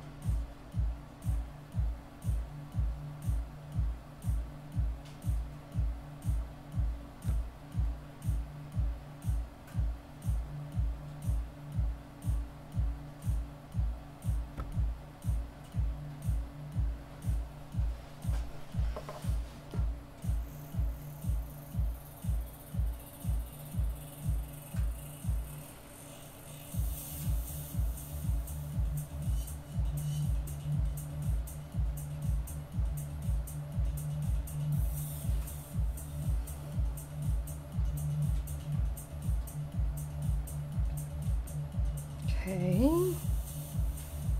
I don't know what I'm doing here. I'm just trying to define these little hills and valleys at the foot of this mountain.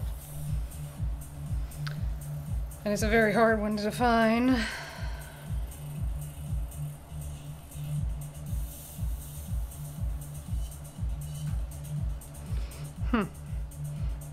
It's amazing how blue this all is, but this mountain is turning very green, and it is called Emerald Mountain.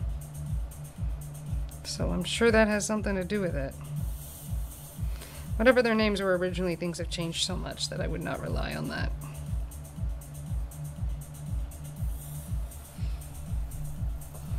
Would not rely on that at all.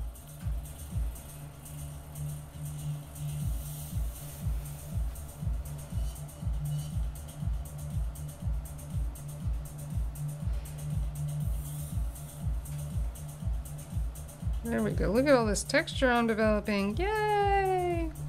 What is going on here? It is a weird spot. Even...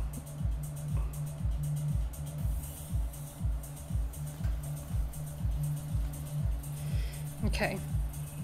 Good, good.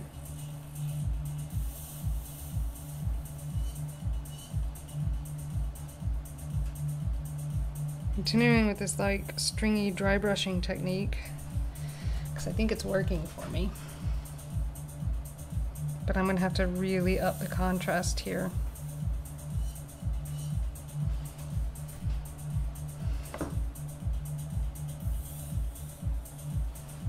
There we are.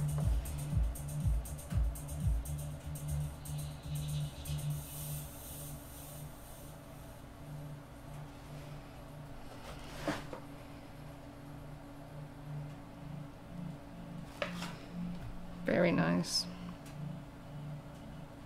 So as it gets closer, I need to get more detail, I think. I don't know, it's still pretty far off in the distance. I don't think anything about this says, hey, I'm close up.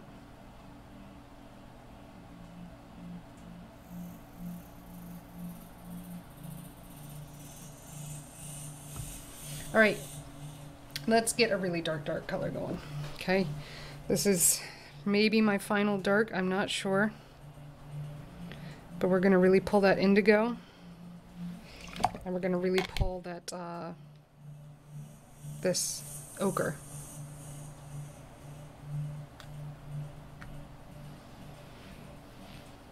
A little more ochre.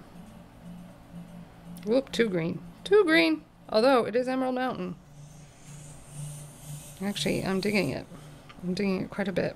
Okay, let's do it. It's just the techno music talking. Oh, we're gonna bring it down to the really, really tiny brush now. The one from Artist Opus. Throw in a little more water. Blend it on and let's do this. Where we put even itty bitty details on the faraway shadows. Can you see it? I think you can.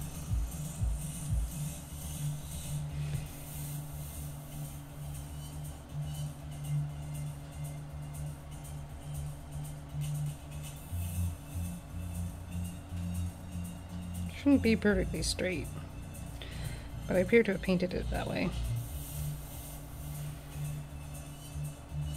I don't use black when I'm painting this stuff. Have I mentioned that recently? Black deadens a painting faster than anything. So it's a big no-no. Don't use black if you can help it. And you learn to make your blacks, and things get even better.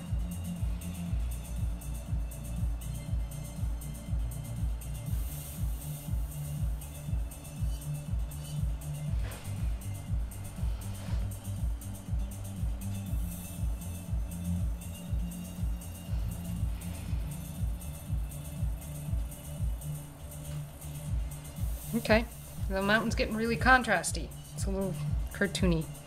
More cartoony than I'd like. This is gonna be my trees, ultimately. And I may just sit down. To get this level of detail, I just might need to sit down. Nothing wrong with that.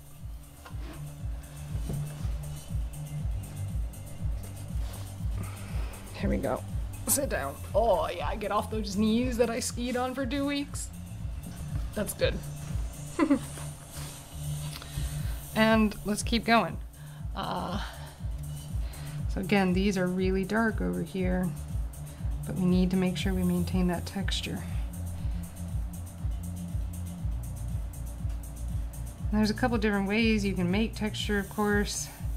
I mean, more than a couple. I'm using a lot of dry brushy hatching. I'm using a lot of dry brushy hatching. I don't know. That's what we'll call it. Dry brush hatch. I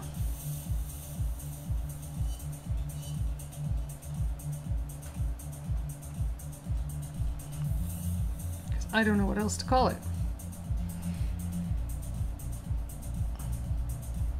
Why do I think of these as quick paintings? They're really not. They're just small. Especially when you compare that really large painting that I've been working on for some time, right? All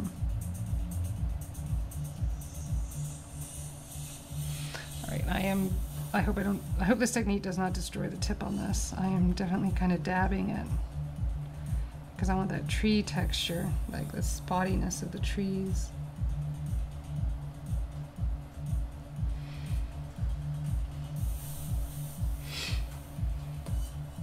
And there's a lot of them right here. Actually, I can almost see that they're pine trees, like because of their shape right here.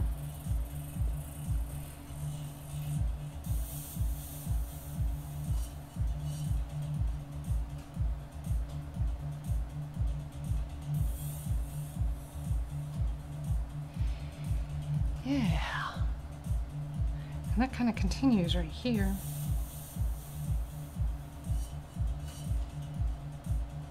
So we can keep throwing little bit of tree-like things. I won't call them trees, they're tree-like things through here.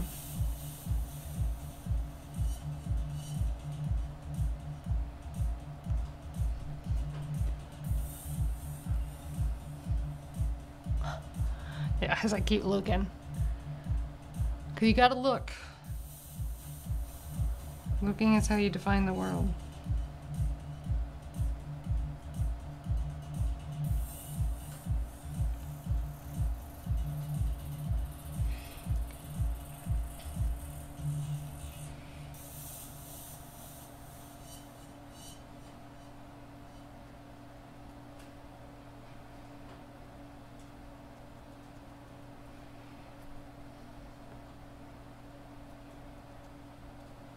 See, as those little hill ridges get closer, the trees become more defined. Do you see that? That's what I'm going for, at least. Oh, the white is still so flat. How do I unflatten? I know how. I know how. Okay. Okay. It's gonna be hard. It's a technique I don't like doing because it can flatten your colors quite a bit. But I'm going to do it anyways. But I have to be sure all the other colors are quite dry.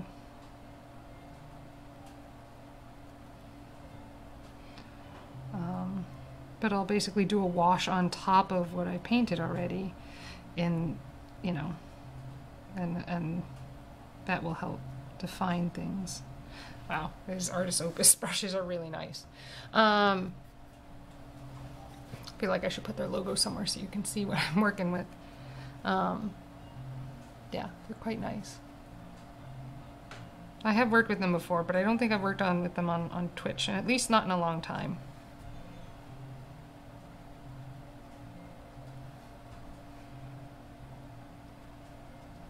I like that this brush is basically giving me the pine tree shape I need without having to do too much else to it. You see that? And it really helps point out that this is getting closer. Oh, that's too wet. Right? As it gets closer, the trees are going to get bigger. And that's really hard to do in a way that makes any kind of sense. But you can do it. But when the brush just automatically kind of makes the shape you need, it's quite nice. And then you can just press more when you need the tree bigger and press less when you need the tree smaller.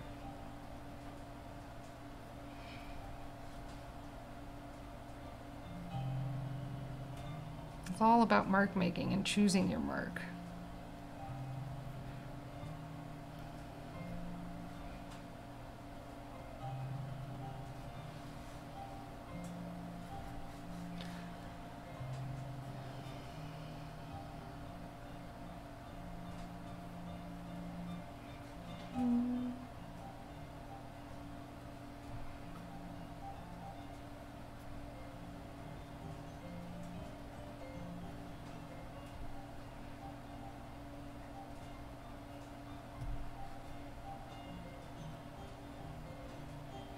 And this is, so what I'm doing right now, I just realized is a technique I saw from Henry Wu Yi, who's a Chinese watercolor artist. Beautiful work. Gosh, if I could own one of his paintings one day. It doesn't really make sense to me, like how he does it, and I've sat and watched him work. So, you know, it's, you gotta just, yeah, what I'm doing right now is very Henry Wu Yi, just in terms of technique. So know that the only reason I'm doing this is because I learned it from him. He can create atmosphere and depth with precision. Wow, it's so cool to like watch myself do something that are clearly I learned at a particular point in time. Thanks, I'm glad you like my trees. They're really beginning to define my mountain. This emerald mountain here.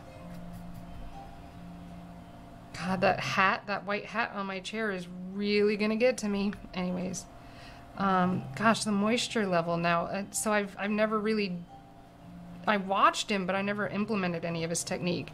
And now I'm understanding his technique a little more and how precisely he's controlling the water present in his watercolor. So there's that.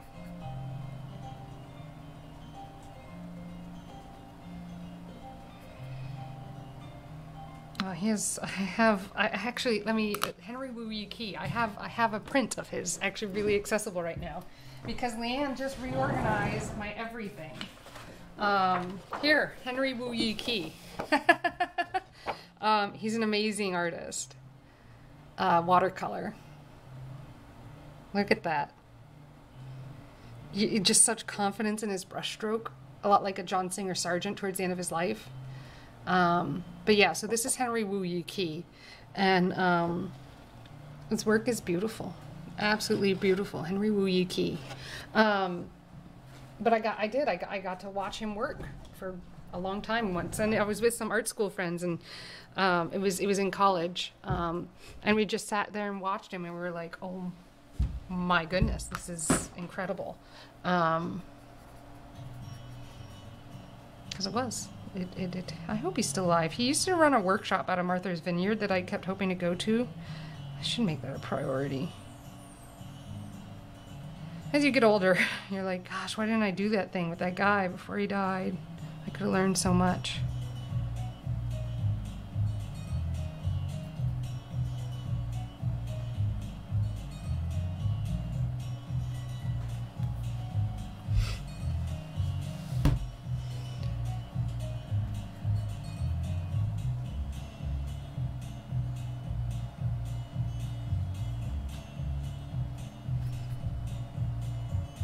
More trees.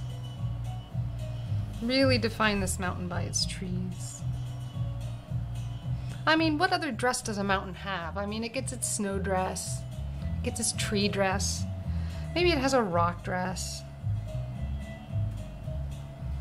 But really, yeah. All right, now we're gonna go in and dab really tiny stuff all over, because that's what's happening.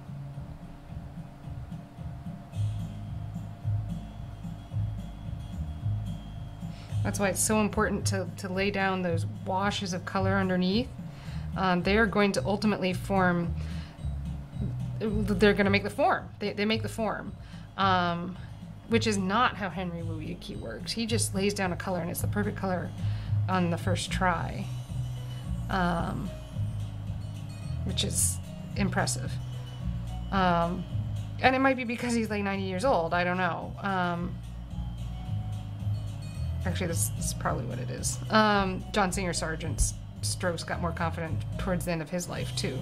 I mean, when you're able to make your living like painting, I guess you get more confident. That might have something to do with it.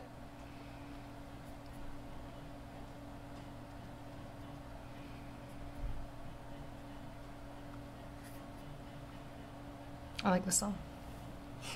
You guys can't hear it yet, can you? It's about to blow up. Don't worry.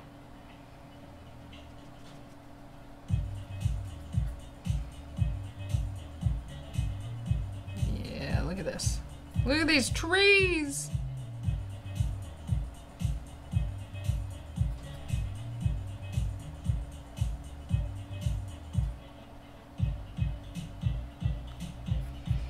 Yes, I love these trees so much.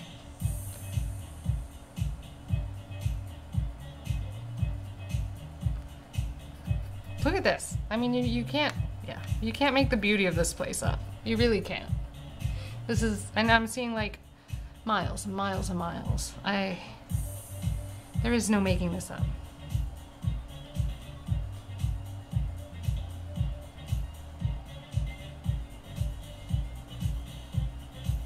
Really, there isn't. You can't. I mean, people do. There are people who are more creative than I am that make this stuff up.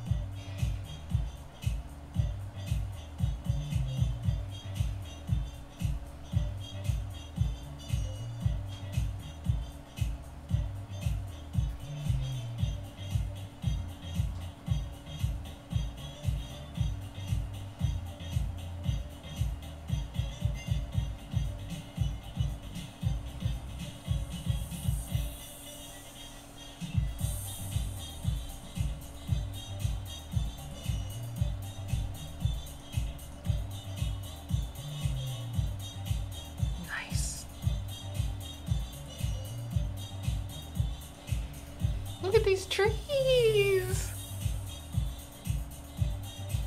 Bigger trees as it gets closer. No idea you were going to be watching someone just dab trees onto a canvas, did you? I mean, you don't really know when you wake up in the morning what I'm going to do, so, you know.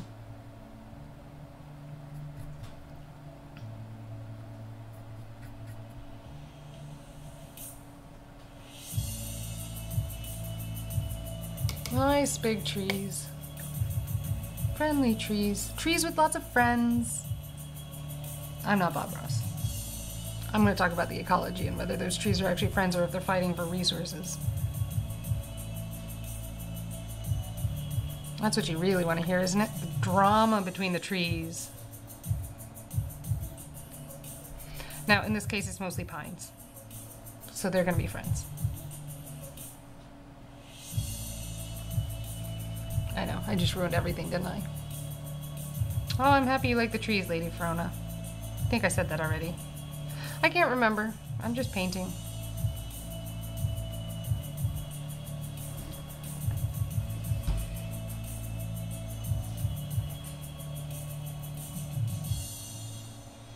Okay. I think I'm going to attempt a wash. Here we are. With this, to kind of communicate, yes, this is the front, but this is not important. And send it back. Send it back. This is that technique I don't like. I've used it before, and it does. It sends it back. Okay, now I need to grab my snow color and do the same thing in the back.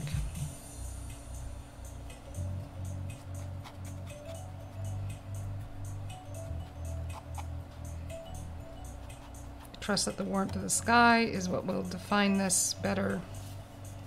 Cool. Actually, it kind of worked. We need to grab something that holds a little more water and keep doing that. It's a little bit of a bigger brush, and I'm gonna knock this back just a smidge. This is the valley here. Not the way I would typically choose to do this, but I think it's working.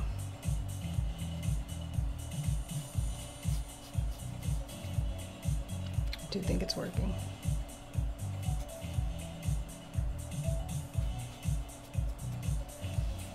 Okay. Let's knock those back more.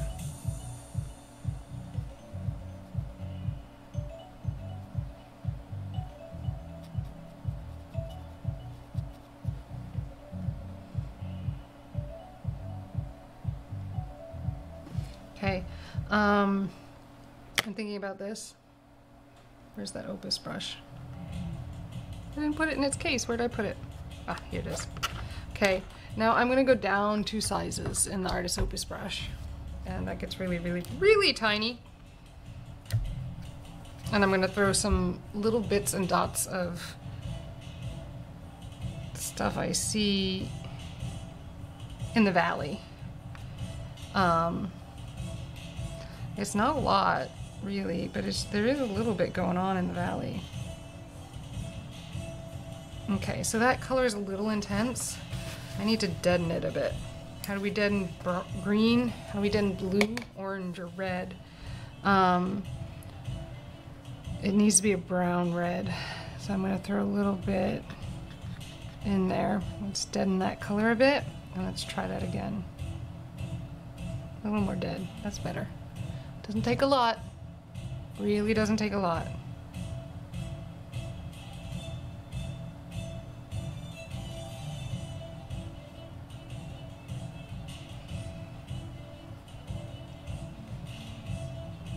Okay, there's like this, I'm betting there's a road here, because they seem to be in almost a line.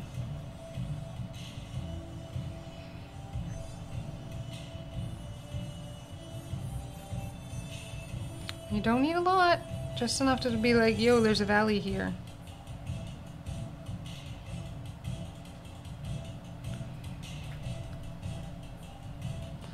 And then let's, some trees here.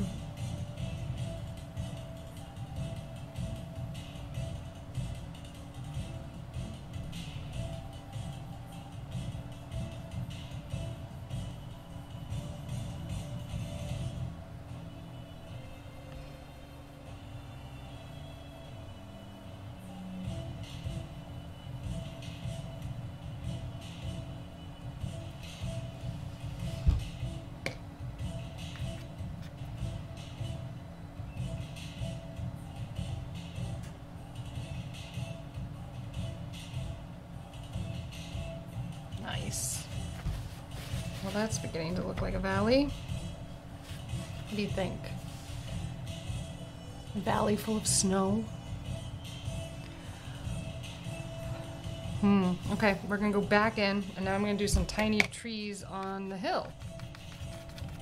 Right? Because there's still texture missing. I was not anticipating stippling this whole mountain. I actually have a stippling pen, but I don't want to add pen to this. I want to keep this watercolor. Now I will use a different stippling technique than I used in the valley. It's just going to be smaller trees. It's going to be the same I've been using with the other Artist Opus brushes. So it keeps giving me that kind of pine tree shape. But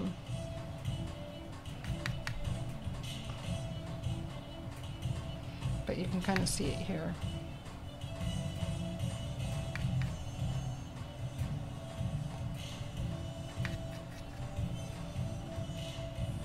There we go. See, tinier trees. Still trees, just tinier. Because they're smaller as they go up the hill, up the mountain. They don't have as much nutrients. There's less oxygen. Oh, they don't need oxygen. Less nitrogen.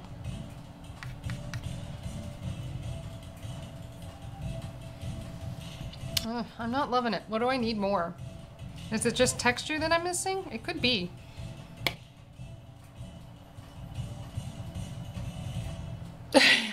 Stippling. You love stippling? I have a stippling. Look, here, check this out. You love stippling? You want the cuddle blade, right? Cuddle-ola. This is a brush. This is a brush. This is a pen, and it has a tip just like any other pen. You charge it, and watch this. It's not charged. It's mechanical. It does the thing for you. I have to unplug one of my cameras right now to charge this. But it moves. It does. Oh well. I'll show you another time. Never mind. I gotta charge it. Yeah, I might have a charger over here. Hold on. Oh wait, no, I have a non-data something over here. Where's the non-data cord? Don't turn off my cameras. Here's the non-data cord. Plug in and charges so I can show the peoples. I'm charging. It is like a tattoo machine, but it's a pen. Okay. I need to get a little more water into there because that paint is drying up. There we go. And let's pick it up and stipple. You have to be careful with stippling. It really can hurt you. These repetitive motions that we do in art a lot can contribute to something called carpal tunnel syndrome. Oh, this should be pointed down, shouldn't it? How's that? Better?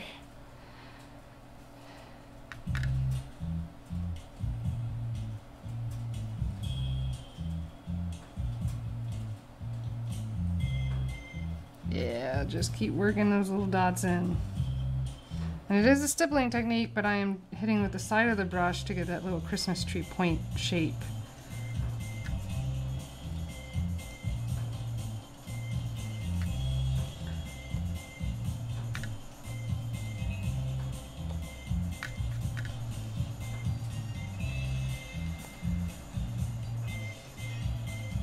Still not picking up enough paint. I added more water.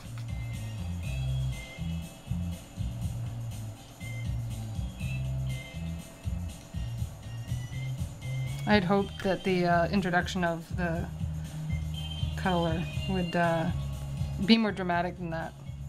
I brought it with me on vacation in the hopes of using it and did not because I just watercolored. I'm that focused. I thought I would play with it, but I didn't. I should have. I really should have.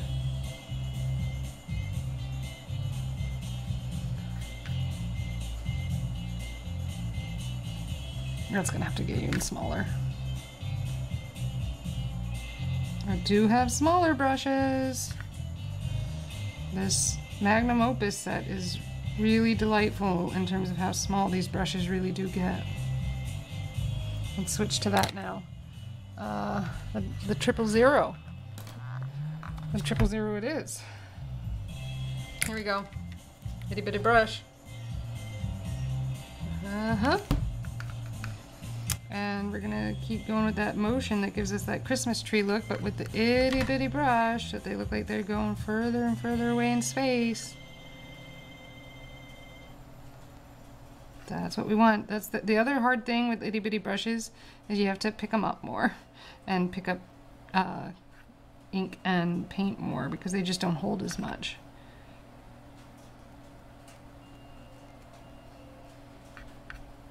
It's true.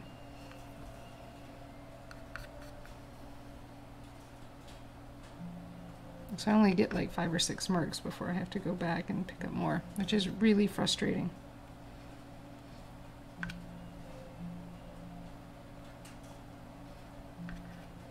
Which is probably why stippling wasn't done before. Well, wasn't done as much. I mean, it was. Going back to pick up the paint each time. Ugh. Sirrah. You beast of a process.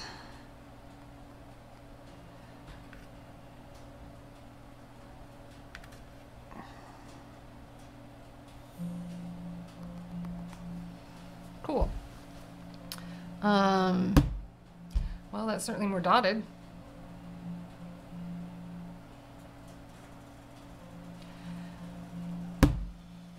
Yep, and we gotta pull those little bits of more color in for over here, because these are even smaller, but this is the smallest brush I have, so gotta be what it's gotta be.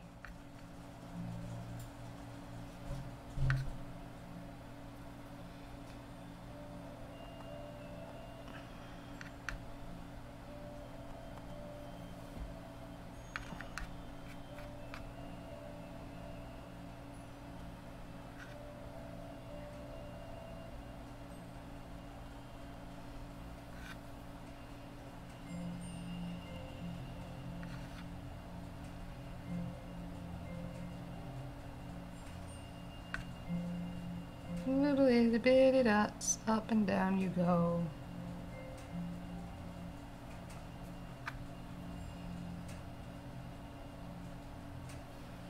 Cool.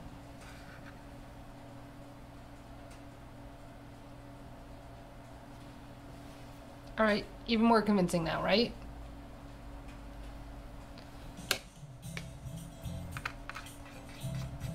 Yeah, we're working it.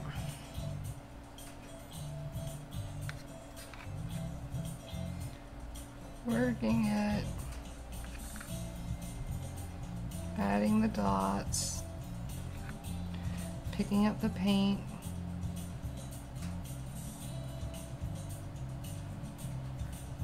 Trying.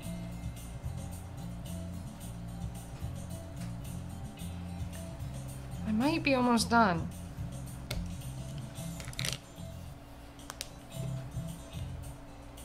It doesn't like sing to me as it did as I was making it.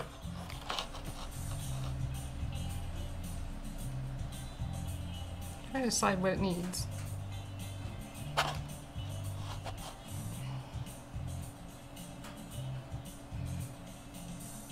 I guess it's just because it's that mountain and I like want it to be as effervescing glory as an actual like experience, but it just doesn't do that. And that's the mind of an artist, really. It's the mind of an artist. You like see this thing and you want to capture it and can't, not really. And that's like the pursuit of an artist, right? Just constantly trying to capture that moment, that light, that one thing. And that's where photography does maybe a better job. I mean, maybe I'm just not a good enough artist. I'm just being very doubtful right now. So I'm going to clean my brushes. Put their tips back on so they stay protected. And back in their little containers. I'll clean them in the sink for real. But yeah, so these brushes are quite delightful. Highly recommend them if you can get your hands on them. Artist Opus, these things are quite nice. They even come with like a little soap, so you make sure you clean your brushes. Look at this itty bitty soap. I buy these things in like quart-sized containers, the soap. Yeah. So, any questions? I don't know. Look at that. It's kind of nice. There's so many different views. Here we are. So I did another painting. This one's of Emerald Mountain. Try to decide. The light is over here. And maybe that's just what I need to make it pop. It's like the sun is here. So I need it to, I bet that's part of it. Here we go. Are we ready to ruin it? I'm about to ruin it. I'm gonna ruin it.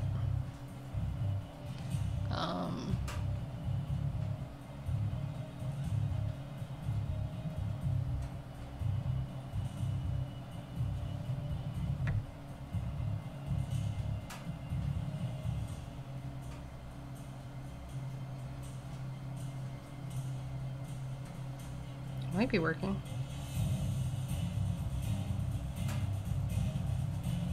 This just might be working. I'm shocking myself.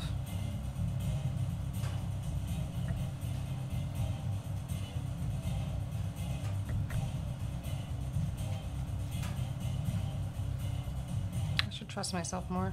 Maybe. If I did that, I'd take more risks though.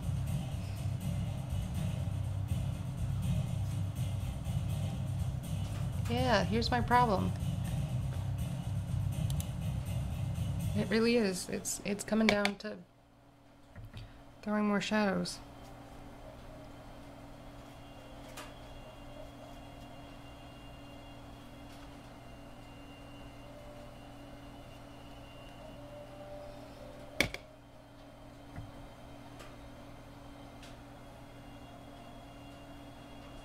Throw those shadows down.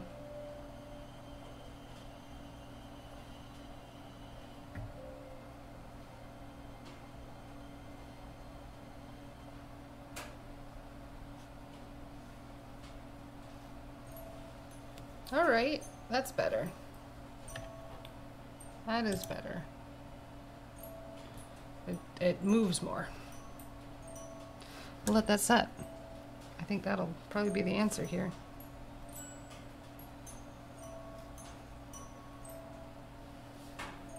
It's a mountain and shadow over here. And it provides a nice contrast to the white snow behind it. I think that's it.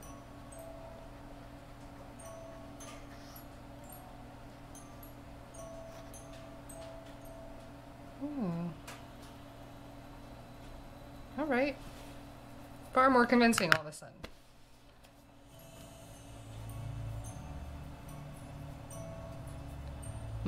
Pumpernickel is some of my favorite bread. Russian black bread is my real favorite, though. It really is.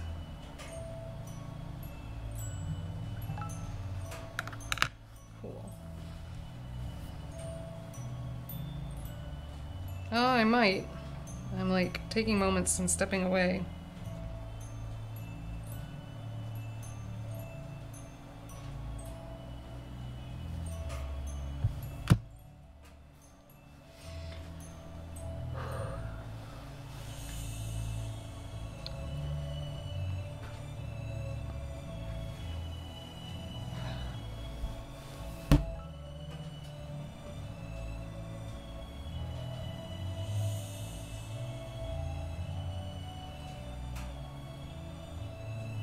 That's the other thing. One should lose detail in the shadows, and I may have been adding more details to the shadows.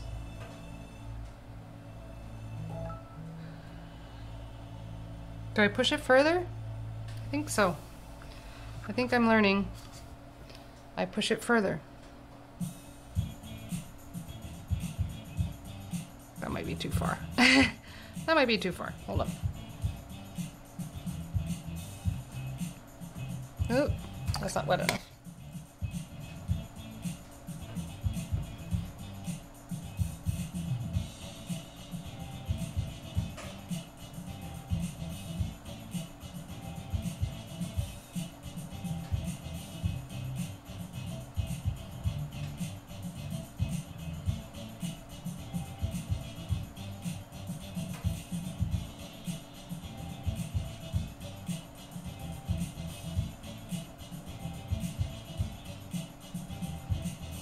Contrast, that's what makes it. Didn't I say that earlier?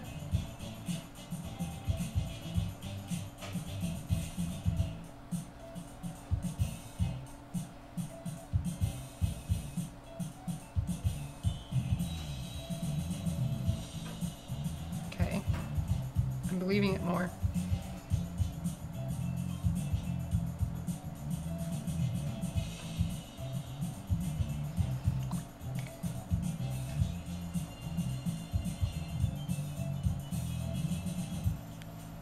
Okay, that is far more convincing. Hello, Sir Hairlock. It has been a long time. How are you? I'm finishing up a painting here, I think, to,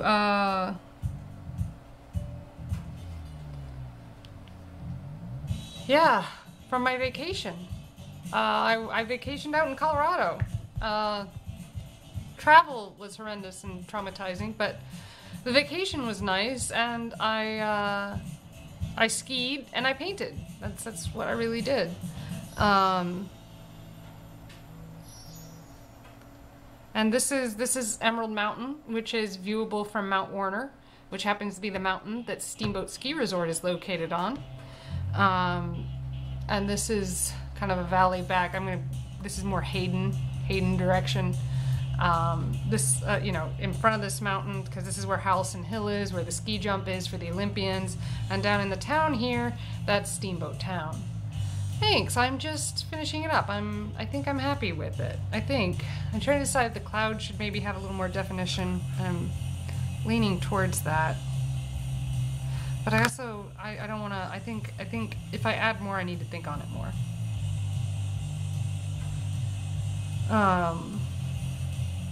Yeah. I'm glad you like it, Sir Hairlock.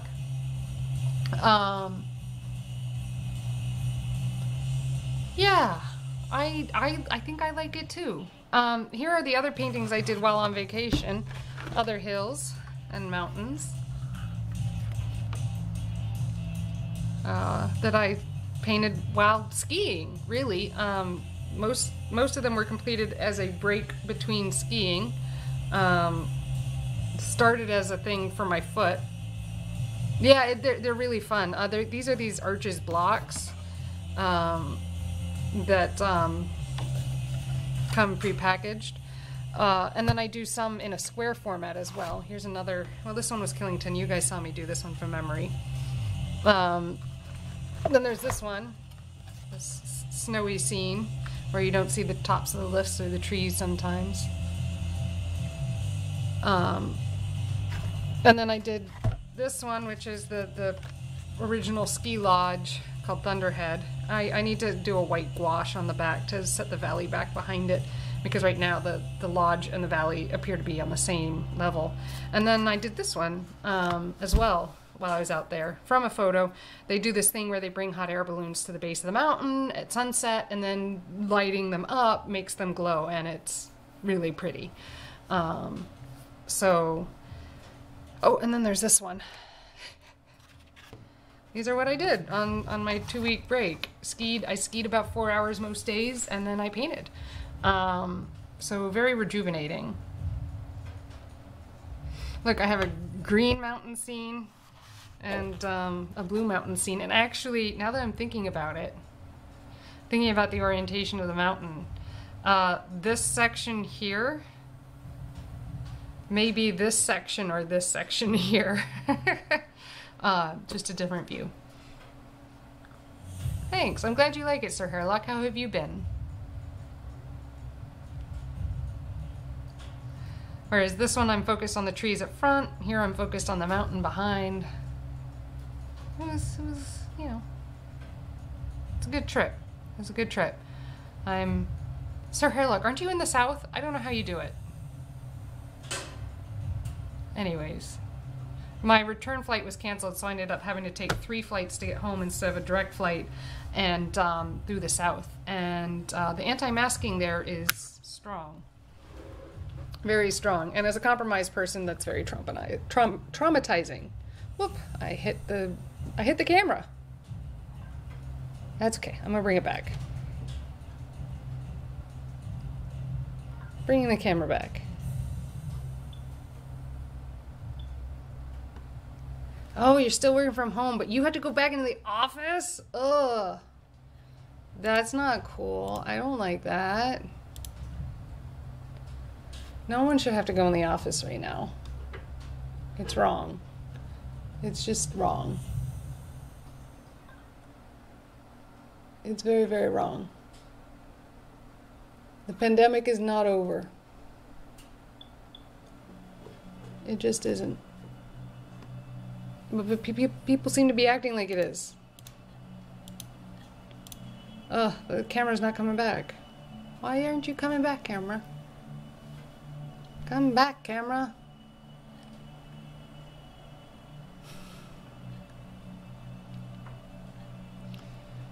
Come back, camera. What are you doing, camera? Why are you being difficult? It can't even find you. I don't know. We've lost my face camera, y'all. And it doesn't seem to want to come back. It's usually not this bad. Ah!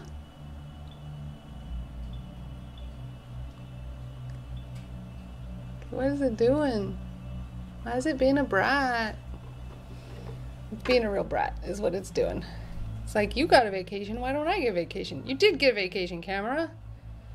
I wasn't here. I don't know what to do. There we are. I'm back. I'm back. The camera just decided to be a little difficult. You know, at the start of this painting, I cleaned my palette completely away, because I thought that all my paintings were kind of beginning to look the same. They didn't have the color variation they really should have. And I think I was right, because look at this is the last one I painted in Steamboat. If you look at this color, and right, this green here, and then this was the one I just did after cleaning my palette, and I think it's closer to the colors that are actually present, at least on this day, on that photo. And they're very, very different, but they wouldn't have been if I hadn't cleaned my palette out. So I think that was a crutch I was really relying on, particularly in this one that I started out and I didn't see it. I didn't do it so much here. Might have done it here. And I think I can say definitely here. The blues are good, but the greens are just kind of flat. They're just flat. So, you know, we gotta work it. Gotta remember that, you know, relying on the colors you've already mixed can really be a crutch, and it can hurt the ultimate result of what you're painting.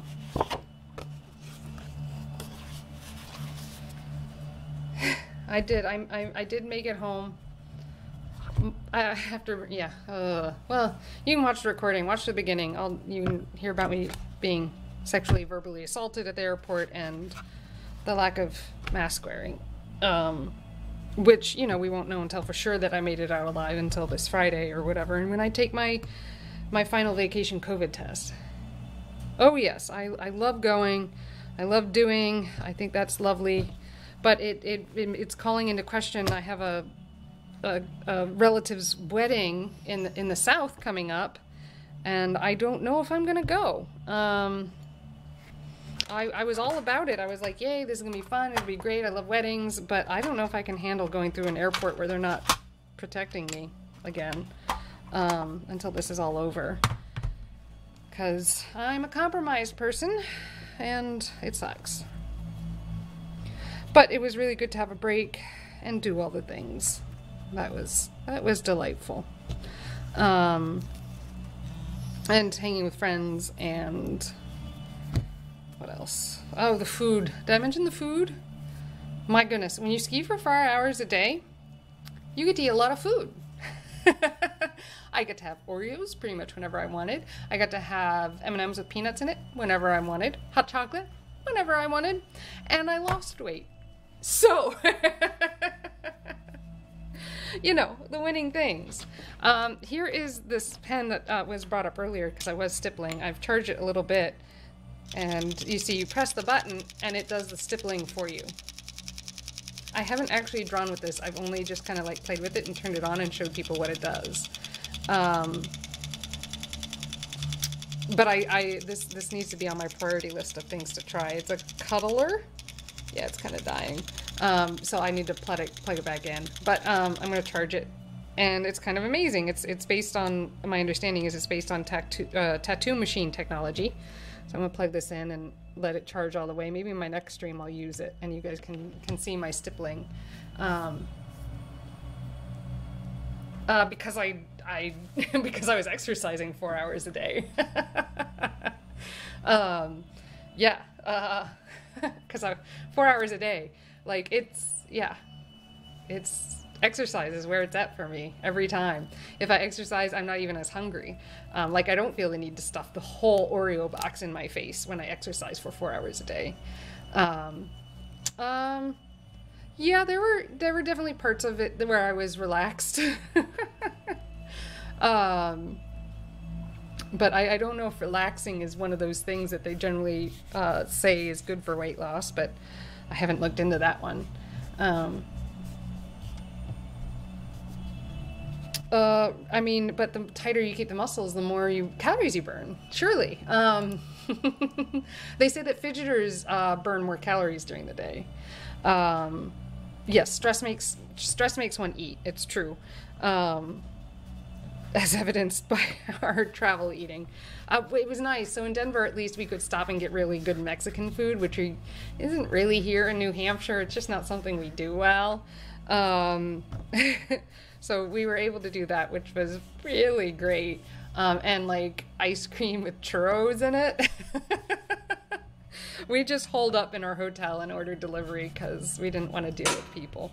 And we weren't going to eat in a restaurant because that was like part of our deal for our vacation, like to do it safely. No restaurants, no bars, no nothing like that. We just skied and went on the mountain. That's all we did. A little grocery shopping, sure. But we skied and we're on the mountain. And skiing is clearly a pretty safe activity. In the lodge, not so much. So when I paused and painted on the mountain, I was literally outside painting, which is why some of my paint froze, which I think you saw. I think you follow me on Instagram, so you probably saw that frozen paint. And that was really funny. Because I'm sitting here like trying to pick up the paint and put it on the, and I'm like, what? And then I realize the paint is like moving in a block in my palette and that it's forming crystals. And then I look at my painting more closely and there are crystals on my painting too, ice crystals. And I couldn't get a good picture or video of that, but it was like glittering and there were visible ice crystals on the painting. So that was a learning experience. I imagine maybe painting outside in the winter oil might be better than watercolor, but I'm a watercolor person. I just like it. So there's that. What else exciting? I don't know. I'm frustratedly pretty done with the world in general after traveling. So I'm gonna have to figure out if I go to that wedding or not. They're not saying they're going to follow CDC protocols, whatever they are at the time. So I'm not particularly comfortable with even the wedding itself, but the travel is what I'm most concerned with. So that'll be great.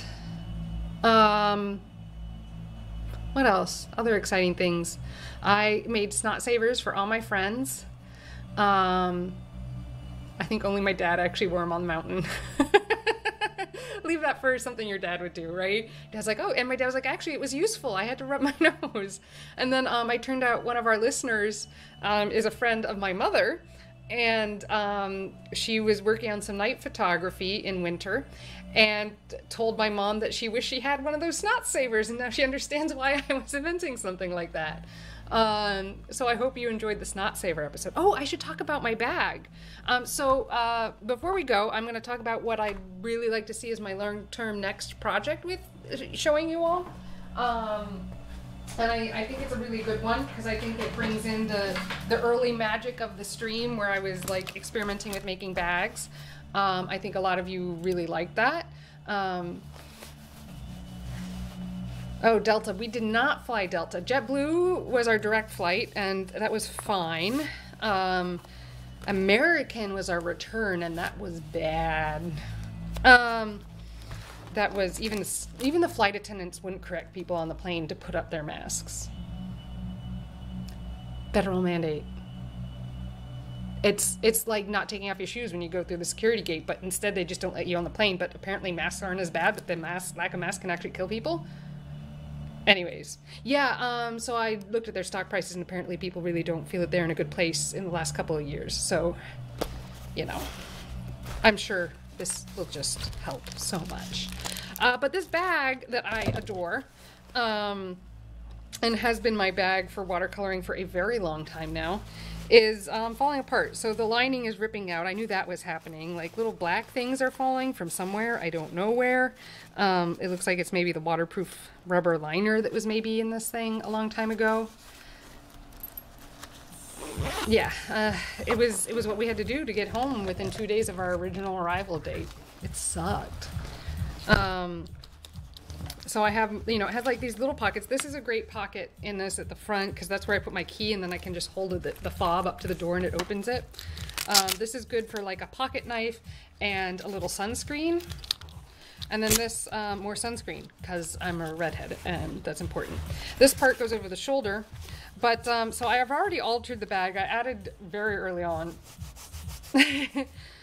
some extra Velcro, and that's how I close it. But I think a drawstring closure here would be better. But some of the zipper is like pulling out in places. So I don't think this bag has much life left in it. But I think I'm going to replicate it. Are you guys ready to watch me replicate it and make minor adjustments to make this bag perfect? To make it perfect, it's going to be a drawstring here instead of this magnet setup with the with the Velcro. We will still have Velcro and a flap so that it doesn't, you know, so that things stay in it, and so that if there's precipitation, it doesn't get in the bag. But we'll make it a rounded thing that kind of cups, and, well, it'll be a rounded square, kind of like my original bag. This is one of the pockets I'm the most happy with. It's surprisingly large. It doesn't look like it's large, but it usually holds my water bowl, my sandwich. I usually make an enormous sandwich and it fits in there, and some rags for cleaning my brush, and I always keep a bar in it just in case. So this section is surprisingly large. So I'm gonna keep that. This is a nice section. This is a handy dandy section. But what I think I'm going to alter it just a bit. I'm going to get my hands on something like a platypus bladder or something, because the only thing this bag doesn't really have is water. And so what I usually do is I clip my bag to a smaller water bottle. I don't carry one this large on the mountain, but something like this. And that's how I carry it. And that weight of the water keeps the bag in the proper place.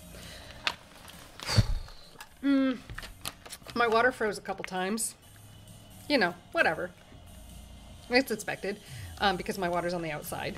But I think if I make this just a smidge longer and wider, it can still be a pocket, but in the back I can make like a platypus or something insert to put the water in, and I can run the hose up to my shoulder so that I can take it and drink it on the lift line. And the other thing that does is it keeps the water at the lowest point on the bag. So I pull it forward when I get on the lift. It's just a rotation around me. I sit down, and then when I let it go, the weight brings it back here, and so that the paints are on my back. And with even this system, when I clip it to the bottom, it holds up. That works. But when I run out of water, the bag rotates all the way around. So a platypus that holds maybe more water, and that I don't have to rotate around might be a good idea. And also because if I fall on the bottle, it could break. And with having the water bottle on the outside, at one point on West Side, I stopped to look at the mountain and pulled it out to drink it, and it kind of collapsed on me and I got soaked. I was at the end of the day, and my jacket's waterproof, so it wasn't a big deal. Yeah, I think I'm going to remake this bag. These have been helpful in the past. This is where, so it came with a water bottle holder that clipped here, but that just forced the whole thing to rotate down again, right? So if I'm wearing this like this, right, and we want it to be like this, if you put the water bottle in the center of the bag rotates like this. That's no good. That's no good. So the water needs to be at the lowest point, and it needs to not be a hard bottle. So that's where I'm thinking something like a platypus. I mean, Camelback could work, but they are usually very proprietary with their shapes. I'm gonna look. I'm gonna do some research. If you see anything that you think would fit, do send it my way, either on Instagram or here or something. I think that's where I want to go. I gotta think about materials. I love the idea of a recycled denim bag, but the bag really does have to be waterproof for my papers. So maybe it's denim with a liner. Maybe I need to learn about liners. I gotta think about this. I'm not entirely certain.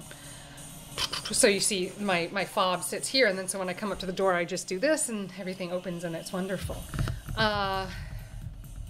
Oh, I did use the bag that I made, right, this summer on the travels, and it was perfect.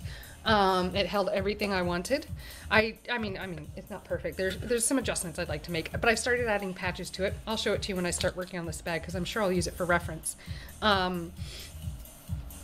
Yeah, so I started adding some patches on it. I have a NASA patch, I have an Aaron Draplin patch on it, I have an Ohana patch from a store in Steamboat that I love, Ohana. And yeah. Oh, I can't believe they're making you go back into the office, Sir Hairlock. I'm so sorry. That sounds rough. Nobody should have to go back in the office. That's my feeling. I mean, unless there's like physical stuff you need to be doing at your job, which if you've been working this long remotely, that's questionable. Anyways, so yeah, the buckle on this also broke while we were out there, so we zip tied it together. Yeah, the bag needs some help. Oh, you like humans. Oh, well, there's your tip. I like kids. I'm not so big on adults right now after flying. Yeah, that's just where I am right now. Just wear the damn mask. What else? Yeah, so a buckle like this, it is useful to be able to unbuckle it when I have my big helmet on. But I mostly just bring it on and off. It's kind of like, what do you call, is this a bandolier? Is that what this garment is called? Trying to think of anything else. What other changes? I don't know. If you guys think of changes, let me know. These are surprisingly... Oh, a bandolier. Yeah, it's a bandolier of paint. What else? Trying to think of anything else. Should there be an insulated pocket? Should maybe the water be insulated? Insulation takes up space. I don't like that. I like being trim on the mountain. What other things? I don't know. I'm gonna have to think about it. It's gonna have to be really, really waterproof. My bag is water resistant, the one that I made. I wouldn't call it waterproof. I haven't like submerged it to test. I don't really want to. Maybe the water should be insulated.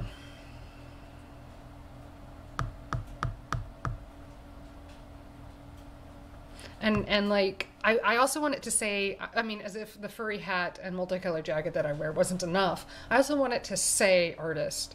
So I gotta think about how to do that. Like, there are little visual changes I could maybe do that says artist. I mean, just the fact, if I can make it out of reclaimed fabrics and stuff, it'll say artist, right? Some people saw my bag and they're like, oh, that's cool, right? When you're getting in and out of the shuttle and stuff, and they're like, that's a cool bag. I'm like, I know, right? But they didn't wear their masks, so I didn't actually talk to them.